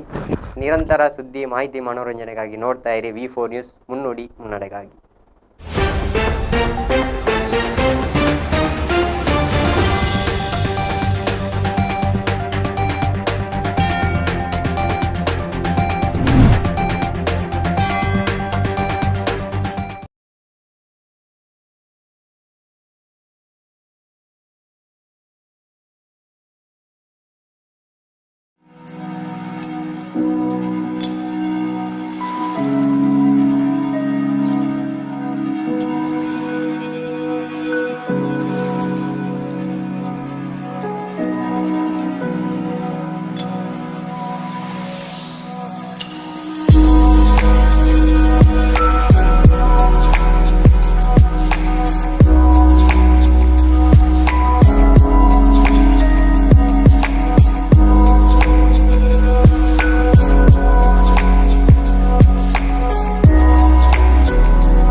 Park with ease at Ajanta Business Center with security access and convenience at your fingertips. Step into a welcoming lobby where a warm smile greets you and your clients. With top-tier amenities, Ajanta set the stage for our success, leading us to Ashoka Business Center as a next upgrade. Invest in workspaces managed by Vertex. Invest smart. Invest in Mangaluru. The Father Mullah Charitable Institutions, the most modern linear accelerator, only one of its kind in this region for specific burning of cancer cells. We have all precision equipments and instruments for both invasive and non-invasive surgical procedures and diagnosis, ultrasonic color Doppler, CT scan and MRI machines. The operation theaters are equipped with contemporary equipments, high-tech intensive care units, neo and postnatal units, burns unit, cath lab and cardiothoracic units are fully equipped. Our NICU is the largest in the city. The blood bank and cell separator and casualty are 24-hour services. The Father Mullah Charitable Institutions. Ideal ice cream, milky way to your heart.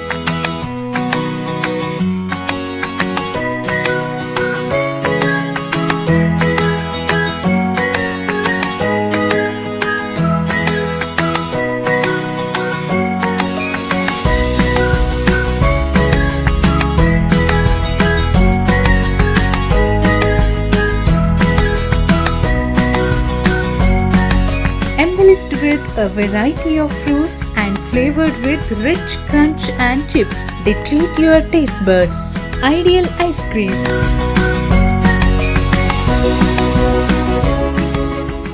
Be Devdas Ganpati Pai Enterprises. All kinds of quality and attractive material available at one place. Biggest showroom in Mangalore city. Admired by public at large. the showroom of your choice. Be Devdas Ganpati Pai Enterprises, near New Chitra Talkies, Mangalore. AJ Hospital and Research Center is a leading advanced tertiary healthcare center of India, serving the coastal citizens and spreading good health across the sea line. AJ Hospital and Research Center is a specialized Medicare center providing service to more than 30 major medical disciplines, embracing new technologies to offer high-level healthcare that matches the best in the country. Our technical and medical expertise include foremost services in cadaveric organ retrieval, drug-eluting stent placement, pediatric lab nephrectomy, ambulance services, dermatology, ENT, nephrology and many more. AJ Hospital and Research Center, Kuntikana, Mangaluru. Call 222553. Vasudeva Stores, store for your inner needs. Visit us to find trendy innerwear from major brands.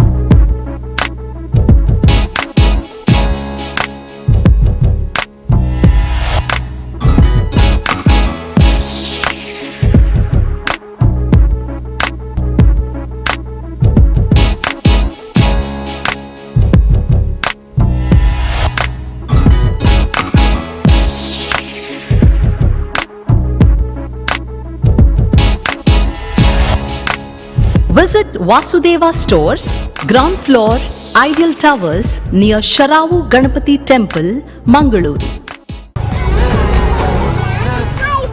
Hi ಏನು ಆಶೀರ್ವಾದಕ್ಕೆ join ಆಯ್ರ ಬೈನಿ ಆಶೀರ್ವಾದ ಬಂಡ ಒಂಜಿ scheme ಅವಟ್ಟೆ ಇಲ್ಲುಂಡು bike ಉಂಡು car ಉಂಡು ಇಲ್ಲಾಗ ಬೋಡೆ ಮಾತ ಐಟಮ್ಲ ಉಂಡು guarantee ಉಂಡತ ನಂಬಿಕೆಗೆ ನನಂಜಿ ಪುದರೆ ಆಶೀರ್ವಾದ ಯಾನ ಸೇರ್ದ ನಿಕ್ಲ ಸೇರ್ಲವೇ ತುಳುನಾಡದ ಮಾಂತ ಬಂದಲಿಗಳ ಸೊಲ್ಮೆಲು ಆಶೀರ್ವಾದ 2.0 ಯಾಲ ಸೇರ್ದೆ ನಿಕ್ಲ ಸೇರ್ಲಿ.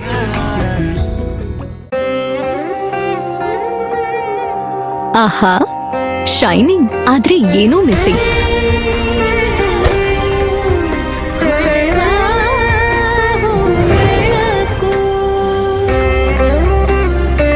ಇದು ಹೊಳಿತಿದೆ ನಿಮ್ ಥರಾನೇ, ನೀನು ಸಹ ಹೊಳಿತಿದೆಯಾ? ಶತಮಾನದ ವಾರಸುದಾರಿಕೆಯ ಹೊಸ ಮುಖ ಭೀಮಾ, ಬದಲಾವಣೆ ಹೊಳೆಯುತ್ತಿದೆ.